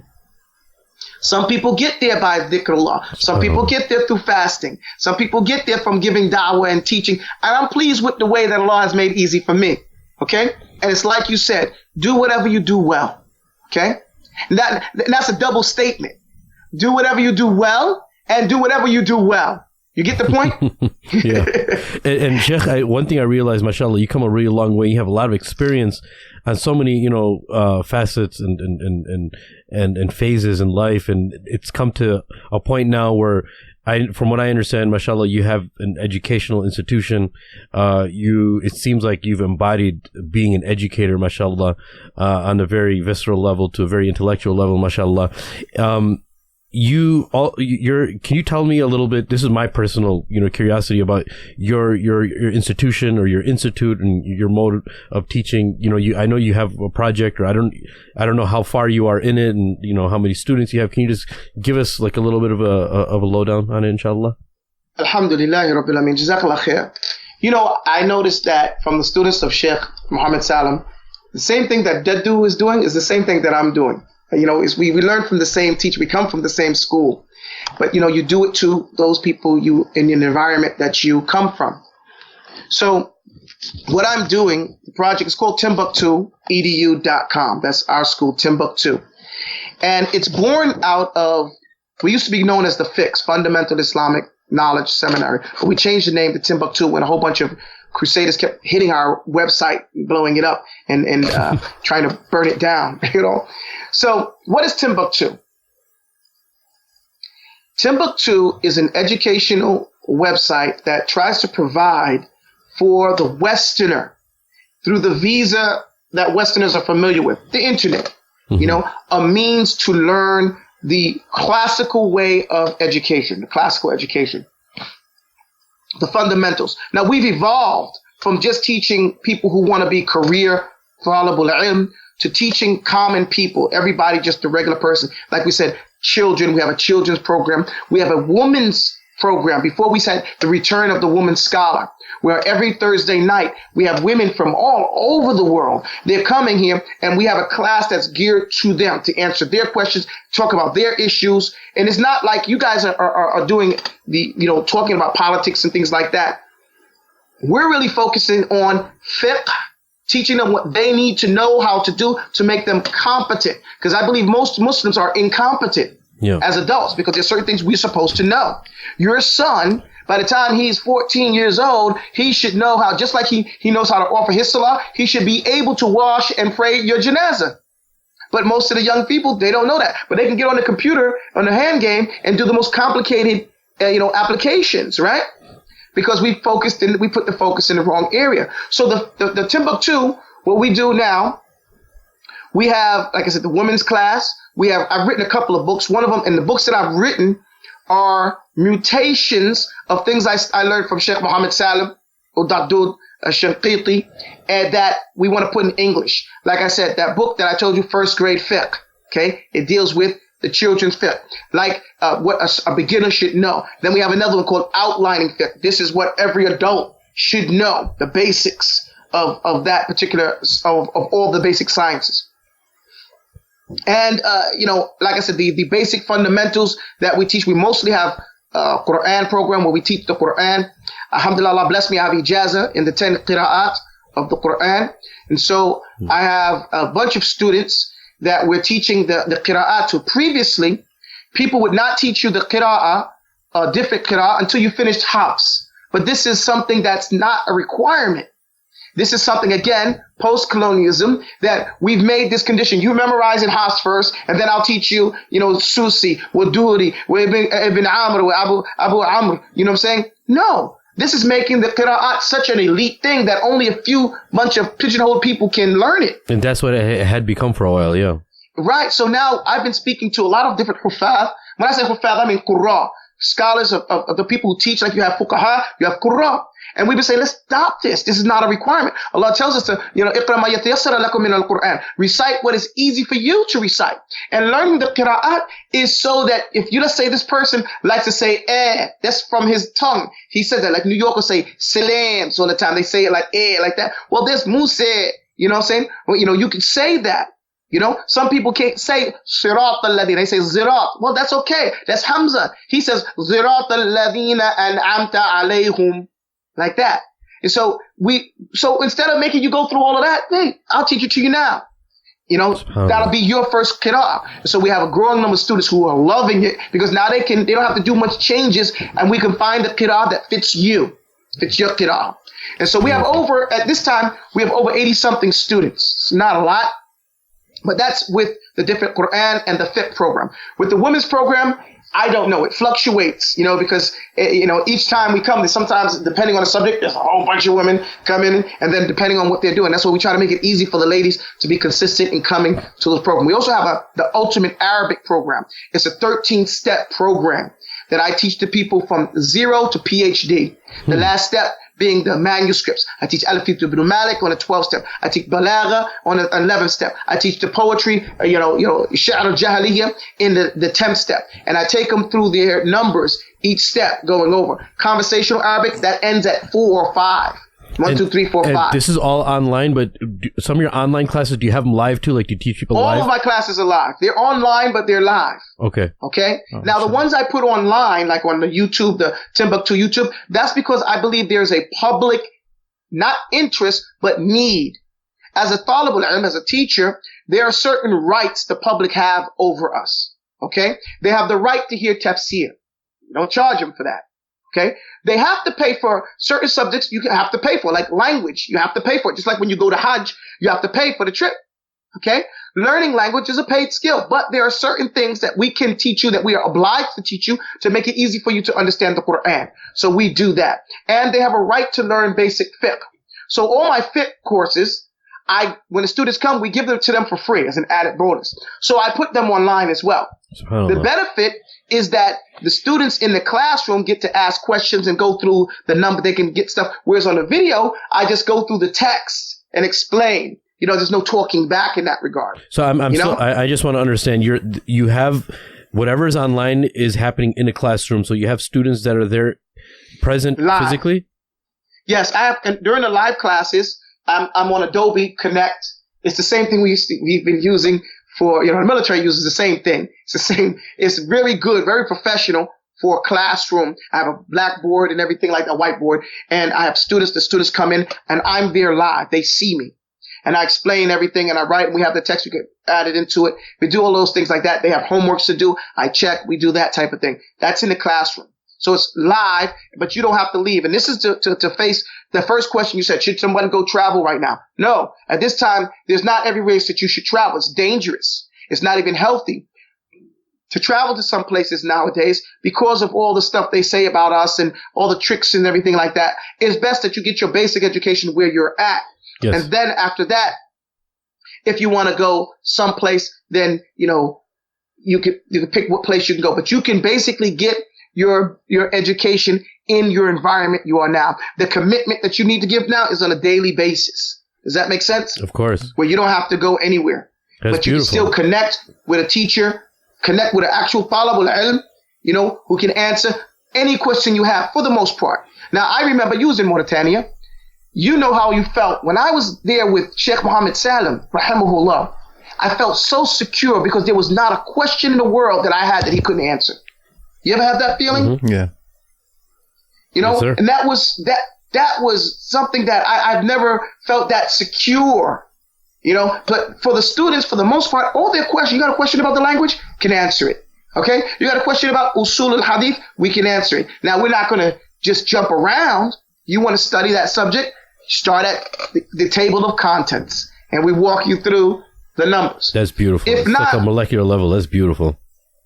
If not, if you're just going to be a regular person, well, here's what you need. Conversational Arabic, basic fiqh, and now tafsir. We focus on tafsir. And with tafsir, we break it down again. We're Westerners, right? So what I did is I said, I wrote a poem. Again, is a poem. Tafsir 101 is what we're going to do. We're going to break each surah down for every one of you, from whence it came, its length, its name, its meaning, and just what it claims, to learn Quran and pass it down for Muslims learning all around. So each poem, we wrote a poem on every surah in the Quran. SubhanAllah. Okay? But what are we writing about? We're writing about, where was that surah revealed? Is it Meccan or Medinan? And we talk about that. What the importance of having a Meccan surah or a Medinan surah? What is it? And really all you need to know is the Medinan surahs, right? Because there's only like 23. After that, all the rest of them came in Mecca. So you get to say, okay, and there's a reason. You start to see the styles that are different in them. You start to learn where it came down, what the name means, how many ayat it is. You know what I'm saying? Yes. And a summarization about what that surah is. Because you can walk up somebody, average Muslim, what is Surah Yasin about? I want to know about that. We can't articulate it. We claim I love the Quran. Oh, if I drop it, I kiss it and blah, blah, blah. What? But you can't tell me you as an adult, you can't tell me about the surah. I'm not telling you to recite it to me. What is it about? Why should I read it? What am I going to get out of that? And as adults, we should be able to articulate the book that we claim is the main aspect of our life, but we cannot. So I do my part. Okay. And I present it, like I said, a hickory dickory dot, simple for the children, but the adults can appreciate it. Like we did one for basic fiqh. We said, say Bismillah and wash my hands once or twice or 3 times in. Wash my mouth and blow my nose, then wash my face. That's how it goes. I'll wash my arms until they bend, then wipe my head and back again. Wash my ears inside and out. Go up and down till there's no doubt. Then make sure that I wash my feet with ankles washed. Wudu's complete. Allahu Akbar. Brother, you revolutionized, mashallah, man. I'm not No. I haven't revolutionized. No. Think about the Arabic text that we studied these same things. Of course, that's what I'm saying. For the Western mind, you've taken exactly what the Nazm has done, what the poetry has done for the fiqh rulings and for Nahu, and you've incorporated it, mashallah, to the tooth. And I think that's what I'm saying. For the Western mind, you revolutionized Islamic knowledge so they can get the closest taste in English to what it is to study in Arabic. So that's why, and I'm going to say this straightforward. I mean, I'm sorry I haven't went through the website, but I feel that it's a one-stop shop for at least somebody for beginning, and you also have something for a PhD level. And this is what I want to tell the listeners. I'm going to be the first one, inshallah, to utilize this website. I'm telling you that right now, but I'm saying to the listeners, if you're utilizing this website, and you should, don't try to use multiple resources. Stick to one thing, perfect it, stay with it. And I'm not just saying this. Shaykh Abu Taubah didn't tell me to say anything. Yeah, Shaykh Abu Taubah did not come here to promote his website. No, he just came because we asked him out of his own sincerity. No, I didn't know he was even about all this. This is amazing. Yeah. Wallahi, and I should have done more research on you. That's my shortcoming. But it's more grand now because I'm realizing, and this is how we learn. But one thing I want to tell the listeners is you should enlist, and I'm going to be the first one to do so, but you should stick to one thing. Because what happens is we get flustered. We try to go through so many different resources, and then at the end of 2 weeks, we haven't done anything. But what we should do is stick to one thing, perfect everything that it has, right? So if Timbuktu is offering, try to do everything. Consider it a one-stop shop. I'm not going to get distracted by anything else. Utilize that as my foundation. And the way he's describing it to me, it seems like this is the perfect foundation for any type of Islamic education. Right. And once you get involved in any initiative that you do, don't jump around, stick to it. Right. But this seems, for the Western mind, I can't think of anything else that has made it this easy and this enticing, to be honest with you. And even though, I'm nothing, even though I've studied in Islamic education, I may have a degree in Islamic law, I feel like going through the beginning portion all the way to the end, because obviously we're always going to be missing out on something. No matter how advanced or how basic you are, you're always going to learn something basic, right?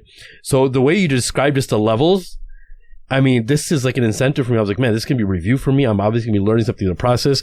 The whole fiqh thing, I'm a teacher. I want to memorize these poems now that you have to teach my students. And so the thing for the teachers that we say is like, this, we wrote it for beginners, but teachers and parents, we say, we catch you reading them. Because we want this to be the visa to teach the children. So you read it. Of course, you know all the proofs, you understand it, but now you can present it and explain it to the children. Like, you don't need to go look up anything about wudu now. You know all the proofs about wudu. But now with the poem, you have, again, the visa for the child or the new Muslim to do these particular things. And alhamdulillah, Rabbil Alameen, we, like you said, it's not something that I invented, okay? But what I saw was missing. Yes. From our thing was that we don't have the Nazm. When I moved to Mauritania, and I came with named Shaykh Muhammad Saalim, he gave me this poem. I said, I didn't come over here to memorize no poem. قال ابن أبو واسمه محمد الله في كل الأمور يحمد مصليا على متقى وآله وصحبه ذا وتقى وبعد فالقصد with المندوب تسهيل منثور بلا جروبي. I was like, what am I doing here? I threw it on the floor in the house. My wife picked it up. She was like, what is this? What are you doing? I said, this is some poem. They want me to memorize a poem. I came over here to learn. And she said, oh, she had the beat. You know, she started saying, oh, قال ابن أبو واسمه محمد الله في كل الأمور. I said, hey, that sounds pretty good. And she got me into it. And then I started to realize how easy it was to recall. You know, growing up in New York, we learned a lot of rap, didn't we? Yeah. I mean, well, you guys are not New Yorkers, but, you know, in Chicago, you know, you guys probably have some junk music that you guys listen to as well. But we don't listen to music, brother. No, I know. I know. I'm joking. That was a joke. That's the chef speaking. No, but even if you don't listen to it, truthfully, even you hear it. Of course. It's and ringing even in the if ears. you're not trying to listen to it, it works on you. Of course. You know, like I haven't listened to music since like 92, but a lot of the stuff that's been produced since 92, you hear in the street and stuff like that, and especially if it's repetitive. Your brain can catch on to that. Yeah. You know, and like you said, that I was saying earlier, you know, Dr. Seuss and Hickory Dickory Dock, when you study these things, they're very traumatic. So Dr. Seuss, we give this to our children, but if you look at it, it's a bunch of jinns. Yeah. All the pictures are about monsters. Okay? Yeah, that's true. Yeah. They look terrifying. When I was young, I saw those books, and although I like the rhymes, the animation's kind of terrifying. Yeah, they are. It looks like it's disturbing almost. It looks like imagery out of a nightmare. Yeah. And that's what I noticed about it too. And I said, you know what? This guy is a liar. This guy, Dr. Seuss. He's saying words, they rhyme, but he's not telling the truth. I said, we Muslims, we should be better than that. We can make rhymes that rhyme and not only tell the truth, but leave something meaningful for the rhymer to say. You know, okay, who cares if London Bridge fell down? What does that have to do with the quality of my life? What can I do with that? I was actually thinking about that rhyme recently, and I even looked it up on Google. They have no idea what that rhyme is actually about. London Bridge is falling down. Like, right. Okay, well, right. what fell down? I know, why? You know too, by looking up the politics and stuff like that. And the same thing with what do you call it? Humpty Dumpty. This is the noblemen amongst the British society at that time when they broke then London Bridge. That's their connection in their politics. But who cares? What does that have to do with? We're only learning this as conquered peoples. That's the only reason they taught it to us. Yeah. In order to do the Houdini, you look at this, you think you learned something, but you're really missing out on what is beneficial to you. Yeah. And they're putting it in our long-term memories. Okay. Yeah. So you probably never even read it before. I know I haven't. You know, except as an adult researching what it means. But we can recite it today. Now, if we would have learned as a child, you know, some of these poems, then that would be in our long-term memory. Okay? Yeah, of course. Yeah, like, you ask the average adult, what's the fardhu salah? They probably have to think about it. You know, you say the niyyah's there before salah, clear in my head, made in my heart. Say, a takbiratun and all's haram, and we must try our best qiyam. Say, alhamdulillah, and then ruku, then rise again. We have to do twice on my face, sit in between. Tashahud comes before taslim with i'tidal and itma'in. And don't forget the right tartib. If one forgets one fard, that's all. The whole salah is null and void. Now, that's all the fard of the salah. SubhanAllah. It's a poem. Now, the child knows. The niyyah's there. Before salah, clear in my head, made in my heart. Takbiratun and all salam. You say, that's why we call it the takbiratul ihram. And we must try our best qiyam. You have to stand, you know, if we can. Say alhamdulillah, the surah to ham, and then ruku, then rise again. We have to do. You know, so this is poetry with beneficial meaning. And this is part of what I consider the battle that we have to win. We're not fighting a physical war. We're fighting an idea war. You know, it's a war of ideas and a war of attraction. Okay? What we're attached to. You know, and so we're attached to all this muck because we're not giving the good stuff. You know, and whereas I'm a teacher, I'm not an advertiser. You know, so I don't know how to get up there and get on the internet. That's not my predilection. You know? But I figure one day somebody who knows how to do that stuff will animate this stuff. You know, that's what I'm looking for, an animator to come with a child who's making the wudu in the song and, you know, and all other two things and everything. But that's what I think I can do to present it and make it available for the people. And I thank you guys, because like you said, I didn't know we were going to talk about Timbuktu or those types of things. No, it wasn't even planned, but I want to seek your permission also because as a beginner level educator, you know, I teach Islamic studies for high school students, and I'm always trying to find new ways of doing things, you know, and, you know, just changing things up. I would like to, go as much as I can to the website, and in our next podcast, just have a review on the website, you know, a sincere review, an honest review of what I've witnessed and what I like, and us and the guys, you know, amongst our conversation, we'll talk about it if that's okay with you. And, you know. Yeah, sure. Also, you can go to go to Timbuktu, YouTube. Go to our YouTubes. Yeah, we'll have everything in the description, inshallah. We'll have the address and everything in the description, inshallah. So when they before they even click on it, they'll have, you know, where you're from and everything in the description in the bottom. Yeah, I understand. Inshallah. Sheikh, I don't know how much time you have left. There's one question. So the brother that connected us to you, Sheikh Amir, yeah. I did Umrah with him last year. Who connected you? MashaAllah. He said he was your Umrah brother. Yeah, brother Fayaz in Toronto. Okay. Right? So he's like, if you get him on the podcast, you got to talk about polygamy. So I was like, I don't know how much time. I don't know if you have a few minutes to talk about, because like we first of all, we always like talk. I think every podcast with me on it, somehow polygamy gets brought up. Even though I was telling people with my wife, I never really brought it up. But I'd like to get your take on practical like what are the right and wrong reasons for us to get into polygamy, and how do you practically do it? Because it's expensive, man. Women are expensive. Like, alhamdulillah. The correct term is polygyny, not polygamy. Okay. Yeah, polygamy means even your wife can marry. It's backwards. You can a wife can have multiple spouses as well. Right. So the first thing that you have to do is you got to understand how, again, being specific, attention to details, and get the term right, so you're not saying something off brand. That's the first thing that I think that people need to do, is take it seriously. It's fun, but you have to take it seriously, because the women are going to be offended if you take them lightly. Yes. And that's something that a lot of men don't understand about polygyny. You're dealing with another human being, and so you can't be offhandish about it, like it's like they're just, like it's nothing, because then it buys into the idea that it's just a sex thing. That Islam is set up to make the man, he can do his thing, get his quote unquote jollies off, and the woman is there for his pleasure in that regard. And that's demeaning. And so this puts a negative connotation in the woman's ear and in her heart, and she doesn't want to have any more further conversation about it. So when we come off with it, we have to understand that polygyny is more for the woman than it is for the man. It benefits the women more than it benefits the men. One of the benefits is, like myself, I'm a busy person. I've been married in polygyny for 20-something years, okay? And I've been married for 27 years, okay? So I've been in polygyny for maybe about 20 years, let's say, not 27. All right? So, and I think I've been successfully married. I don't have any cuts. No one stabbed me in my sleep. That's very important to mention. Very important to mention. And I have, like you guys said, I have 16 children. Okay? Wow. Alhamdulillah Rabbil Alameen. And my children, for the most part, live with me. There's some older ones who've gone on, but my children are being raised with me. And they go back and forth to whoever's house they want to. Okay? So another thing a person has to do is, first and foremost, he has to, before he goes to get polygyny, he has to have an honest conversation with his wife. A lot of men are not honest with their wives.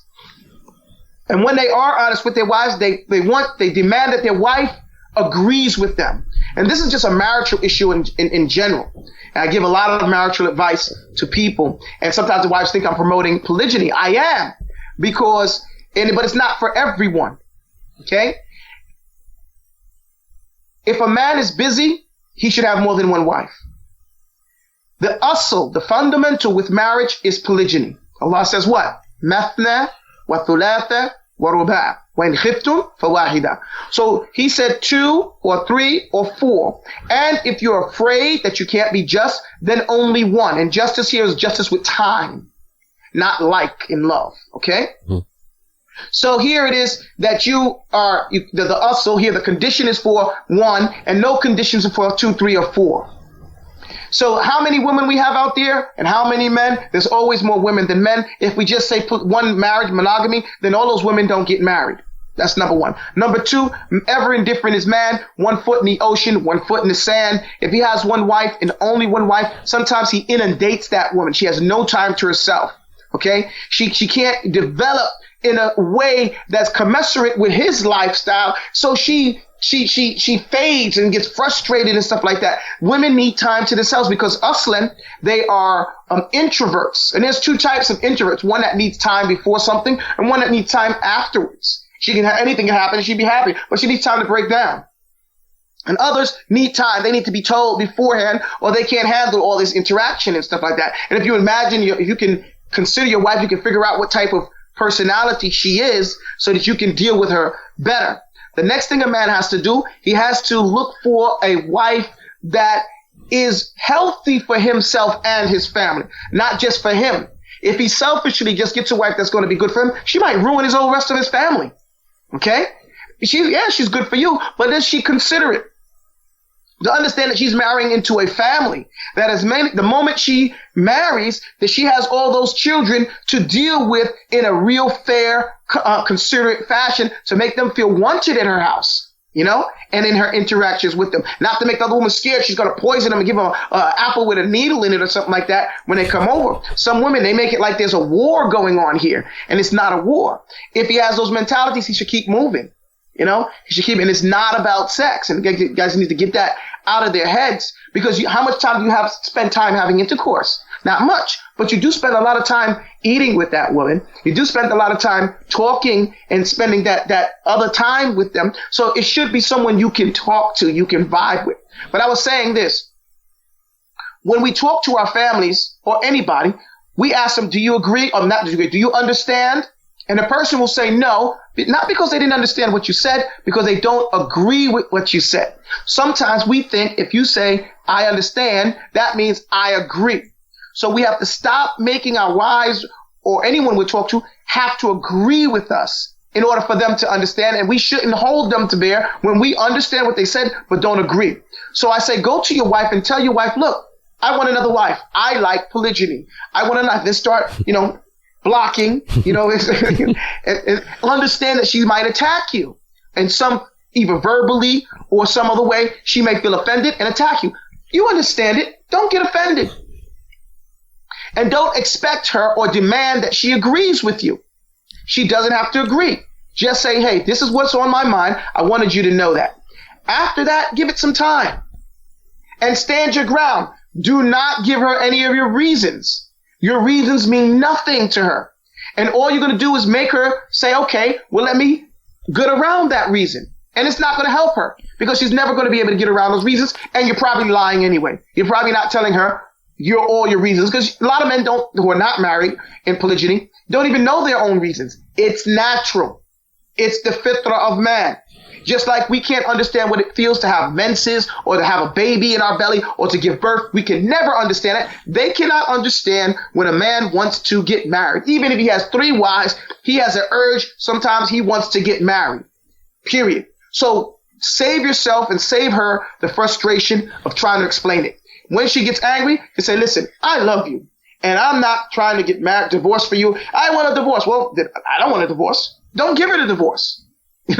Just be nice. Just continue to be nice. The Prophet's last dying words is be nice to the women. I leave you the istawa, the legacy of being nice. Be kind to these women.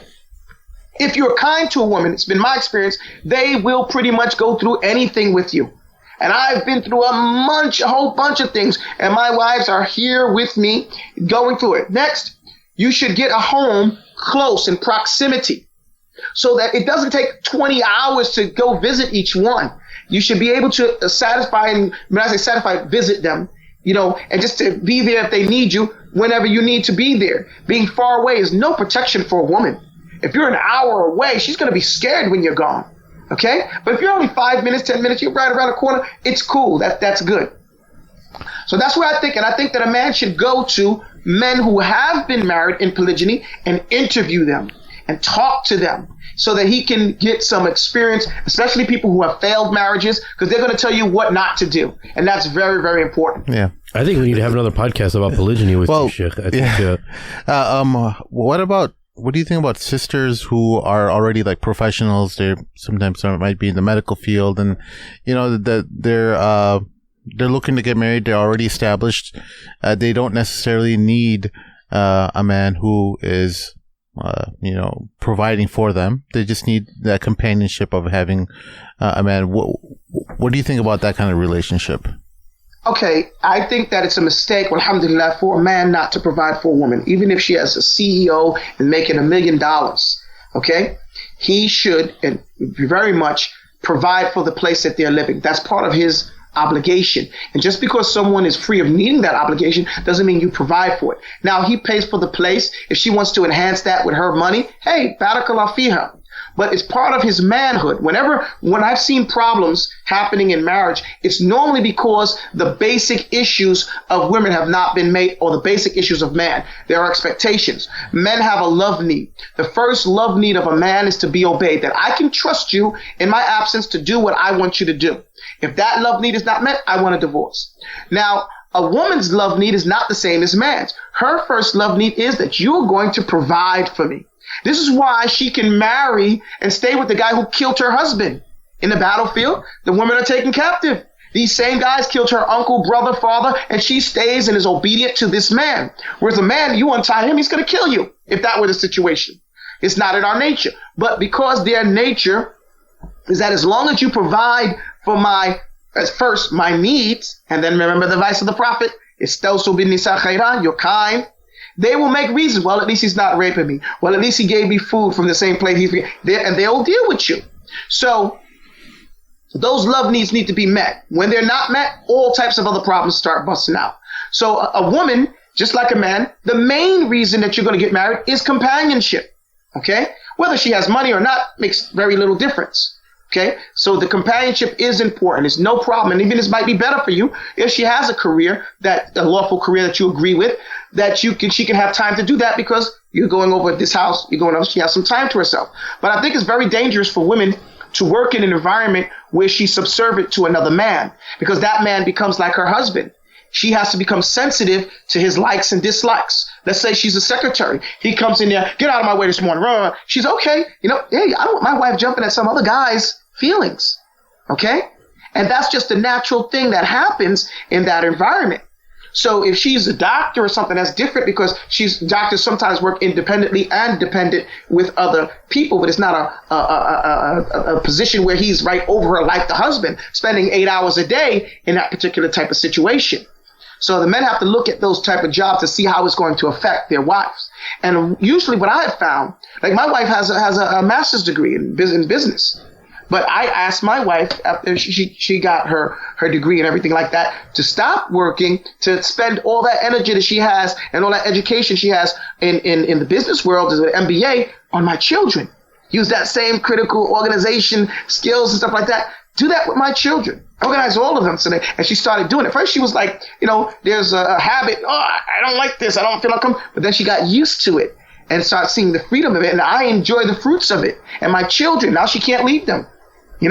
Because she sees how that she's building this character through her efforts and how it's benefiting. So we need to direct our women in a way that they live amongst our standard. They don't live outside your pocket. You don't live outside your means. Okay? And if she has extra money to do something, then use that to go go make Umrah or something like that. A lot of times people make these trips that they call vacations, but they don't enhance the family life. Okay? Now, if you go make Umrah, now, I don't know how much it costs for you guys to make Umrah, but I know a couple of people that it only costs, let's say, $2,000 to go make an Umrah trip.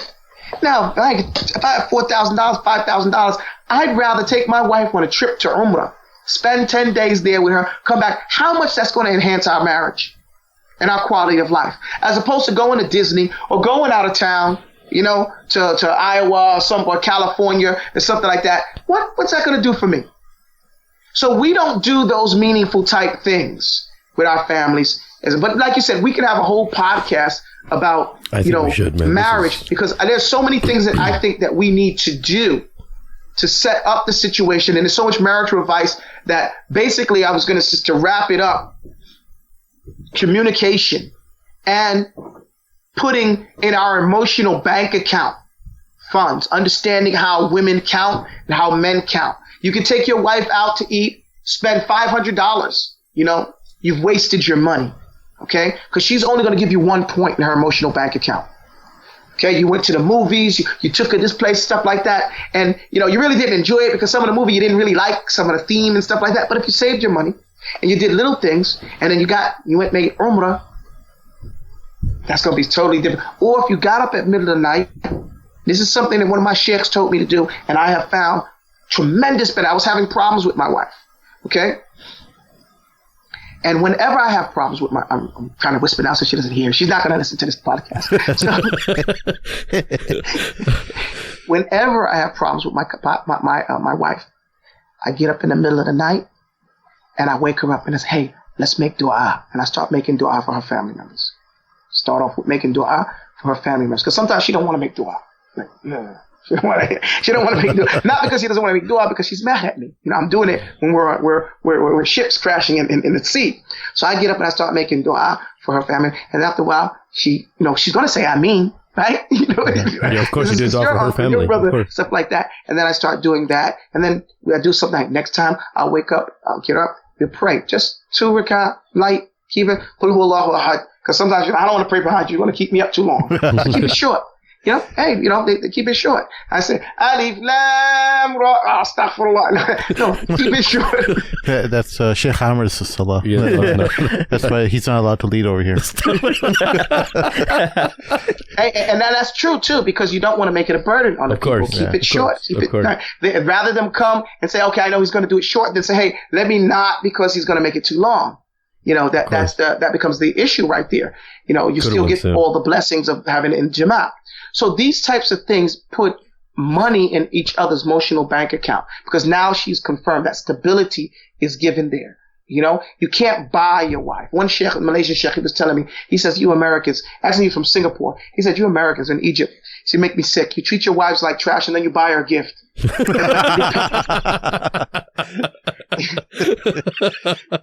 Oh boy. Man.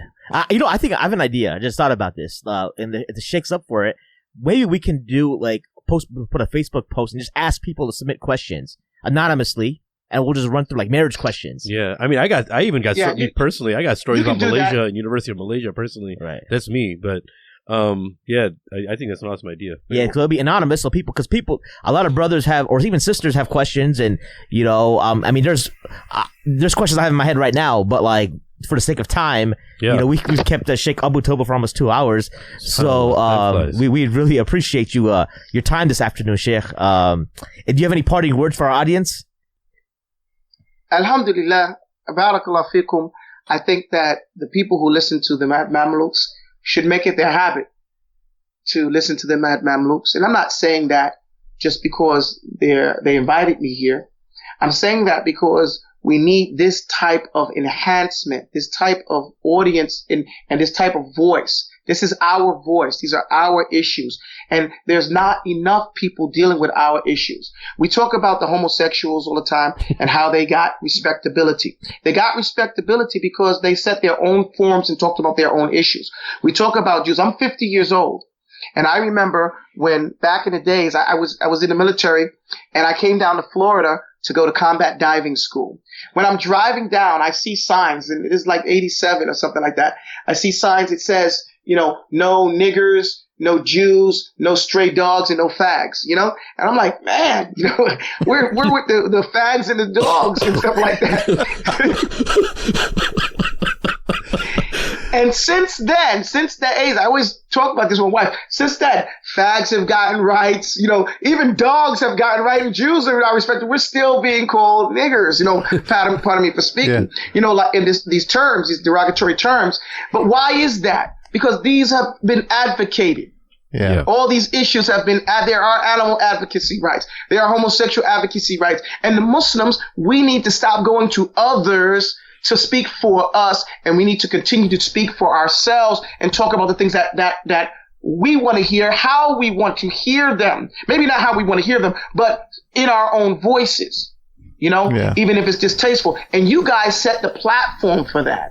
Okay, and so that's something that I think people need to appreciate. That means a lot coming from you, Sheikh. Jazakallah. Yes, especially your Fox. We'll link the Fox News interview that you did after the Pulse shootings. Yeah, that was fantastic. Hey, how do you think I did that day? That was awesome. You nailed it. That was awesome. Yeah, I mean, the one thing I was really blown away by when there's two things. Number one, that you're super unapologetic. So Greta Van Susteren asks you about what do you think during the election about Trump versus Hillary.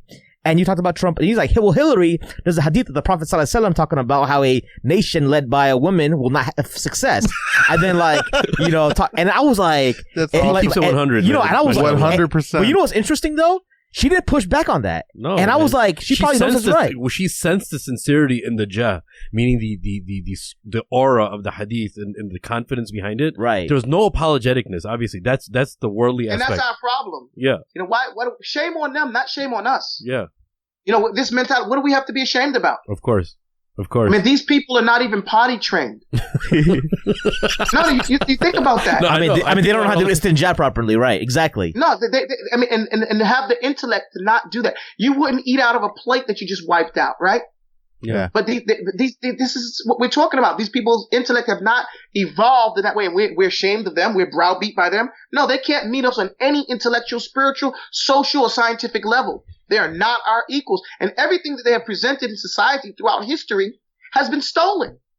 You know? Everything. They say they invented, the flow of blood, right? No, they stole that. They have to make apology about these things nowadays, that they're so, the guy that said he made gravity. He stole that from Muslim writers. All these so-called Masons have taken his Arabic writings, they don't want to call them Islamic writings, and presented them as their own works, with some inhiraf, with some mixing up. And now that we have these works, and now with more of the world is speaking Arabic again, they're being found out. Yeah. Okay? So, I didn't find anything, about them that we need to be intimidated about. The problem we have is that we don't see our own greatness in following the Prophet Muhammad sallallahu alaihi wasallam, and in studying our things in a meaningful way to relate it back to modern day life, how we can do those things. I would love to sit with you guys and talk about marriage issues, because I think it's very important. Oh, we have to do this again. We have to do Inshallah, this. we might even come to Florida and sit with you. Inshallah, do the thing, get the questions, and I'll be your huckleberry. I'll be here, and we'll talk about it in a real, like I said, a realistic way, how we're going to go about this. May Allah bless you guys. I mean, Barakallah, you've been great hosts. Thank you. Thank you. New Yorkers and walkers and talkers. I know I talk a lot. No, it's beautiful, man. Sheikh, don't hang up after the call. Where he's going to wrap it up. But one final question. We have one final one. You have to answer within 5 seconds. Go ahead. Sheikh. All right. After I answer this question, you have 5 seconds to answer it. You are a martial artist. What's the best martial arts to learn? There is none. There is none. It's mixed martial arts. Is as silly as it may sound, it is real martial arts. If you want to do something, salat, and those things like that, that's good for you, because it doesn't teach you how to be strong. You're using another person's thing, but there's no one style that's good. Mixed martial arts. Okay, it has to be mixed. Not the way they do it. Stay away from grappling, because you get grappled, you're gonna get stomped out. You can't fight jiu-jitsu with 5 guys. So stay away from that thing, but do all the other ones. But what about for individual fighting? Would you suggest that if it's just a one-on-one type thing, just for that scenario, then no? It's a circular motion is where it's at. The Tai Chi form was formed by a Muslim. The standard 82-step Tai Chi form is formed by a Muslim. Silat, again, this is a Muslim art. Indonesian, right? Silat is Indonesian. Right, it's Indonesian. However, it's very smart. But with Chin-Na, these things you need to learn. Those are, if you do circular motion, which is Chin-Na, Silat, and those things, you learn. Are there still dojos that do Silat? Or? Yeah. Oh, I gotta look those up. Yeah, those are excellent right there. But not just one style, and then you do some stretching with your legs. Jazakallah khairan, Sheikh. All right, it was you awesome. don't want to talk to me about martial arts. I get excited. No. That's the cliffhanger, inshallah. Inshallah, next on our time we meet, episode, we'll start off with martial arts, inshallah, and then we'll get into marriage. The listeners got to know what's up, inshallah. So they're going to be waiting a second episode, inshallah. All right, Jazakallah khair, Shaykh Abu Taubah. For our listeners out there, if you have any questions or comments, you can email us at themadmamluks@gmail.com. You can also like our Facebook page, follow us on Twitter, on Instagram, leave us a 5-star review, and you can donate to our cause at www.themadmamluks.com. Maybe if you donate this for this show, maybe fund some of our plane tickets to go to Orlando and meet Shaykh Abu Taubah and record a bunch of podcasts, and for sure. So for listeners, and then for my special guest, Shaykh Abu Taubah, and for our co-hosts, Shaykh Amir, Saeed, and Sim, this is Mahin signing off for the Mad Mamluks. Assalamu alaikum. Assalamu alaikum.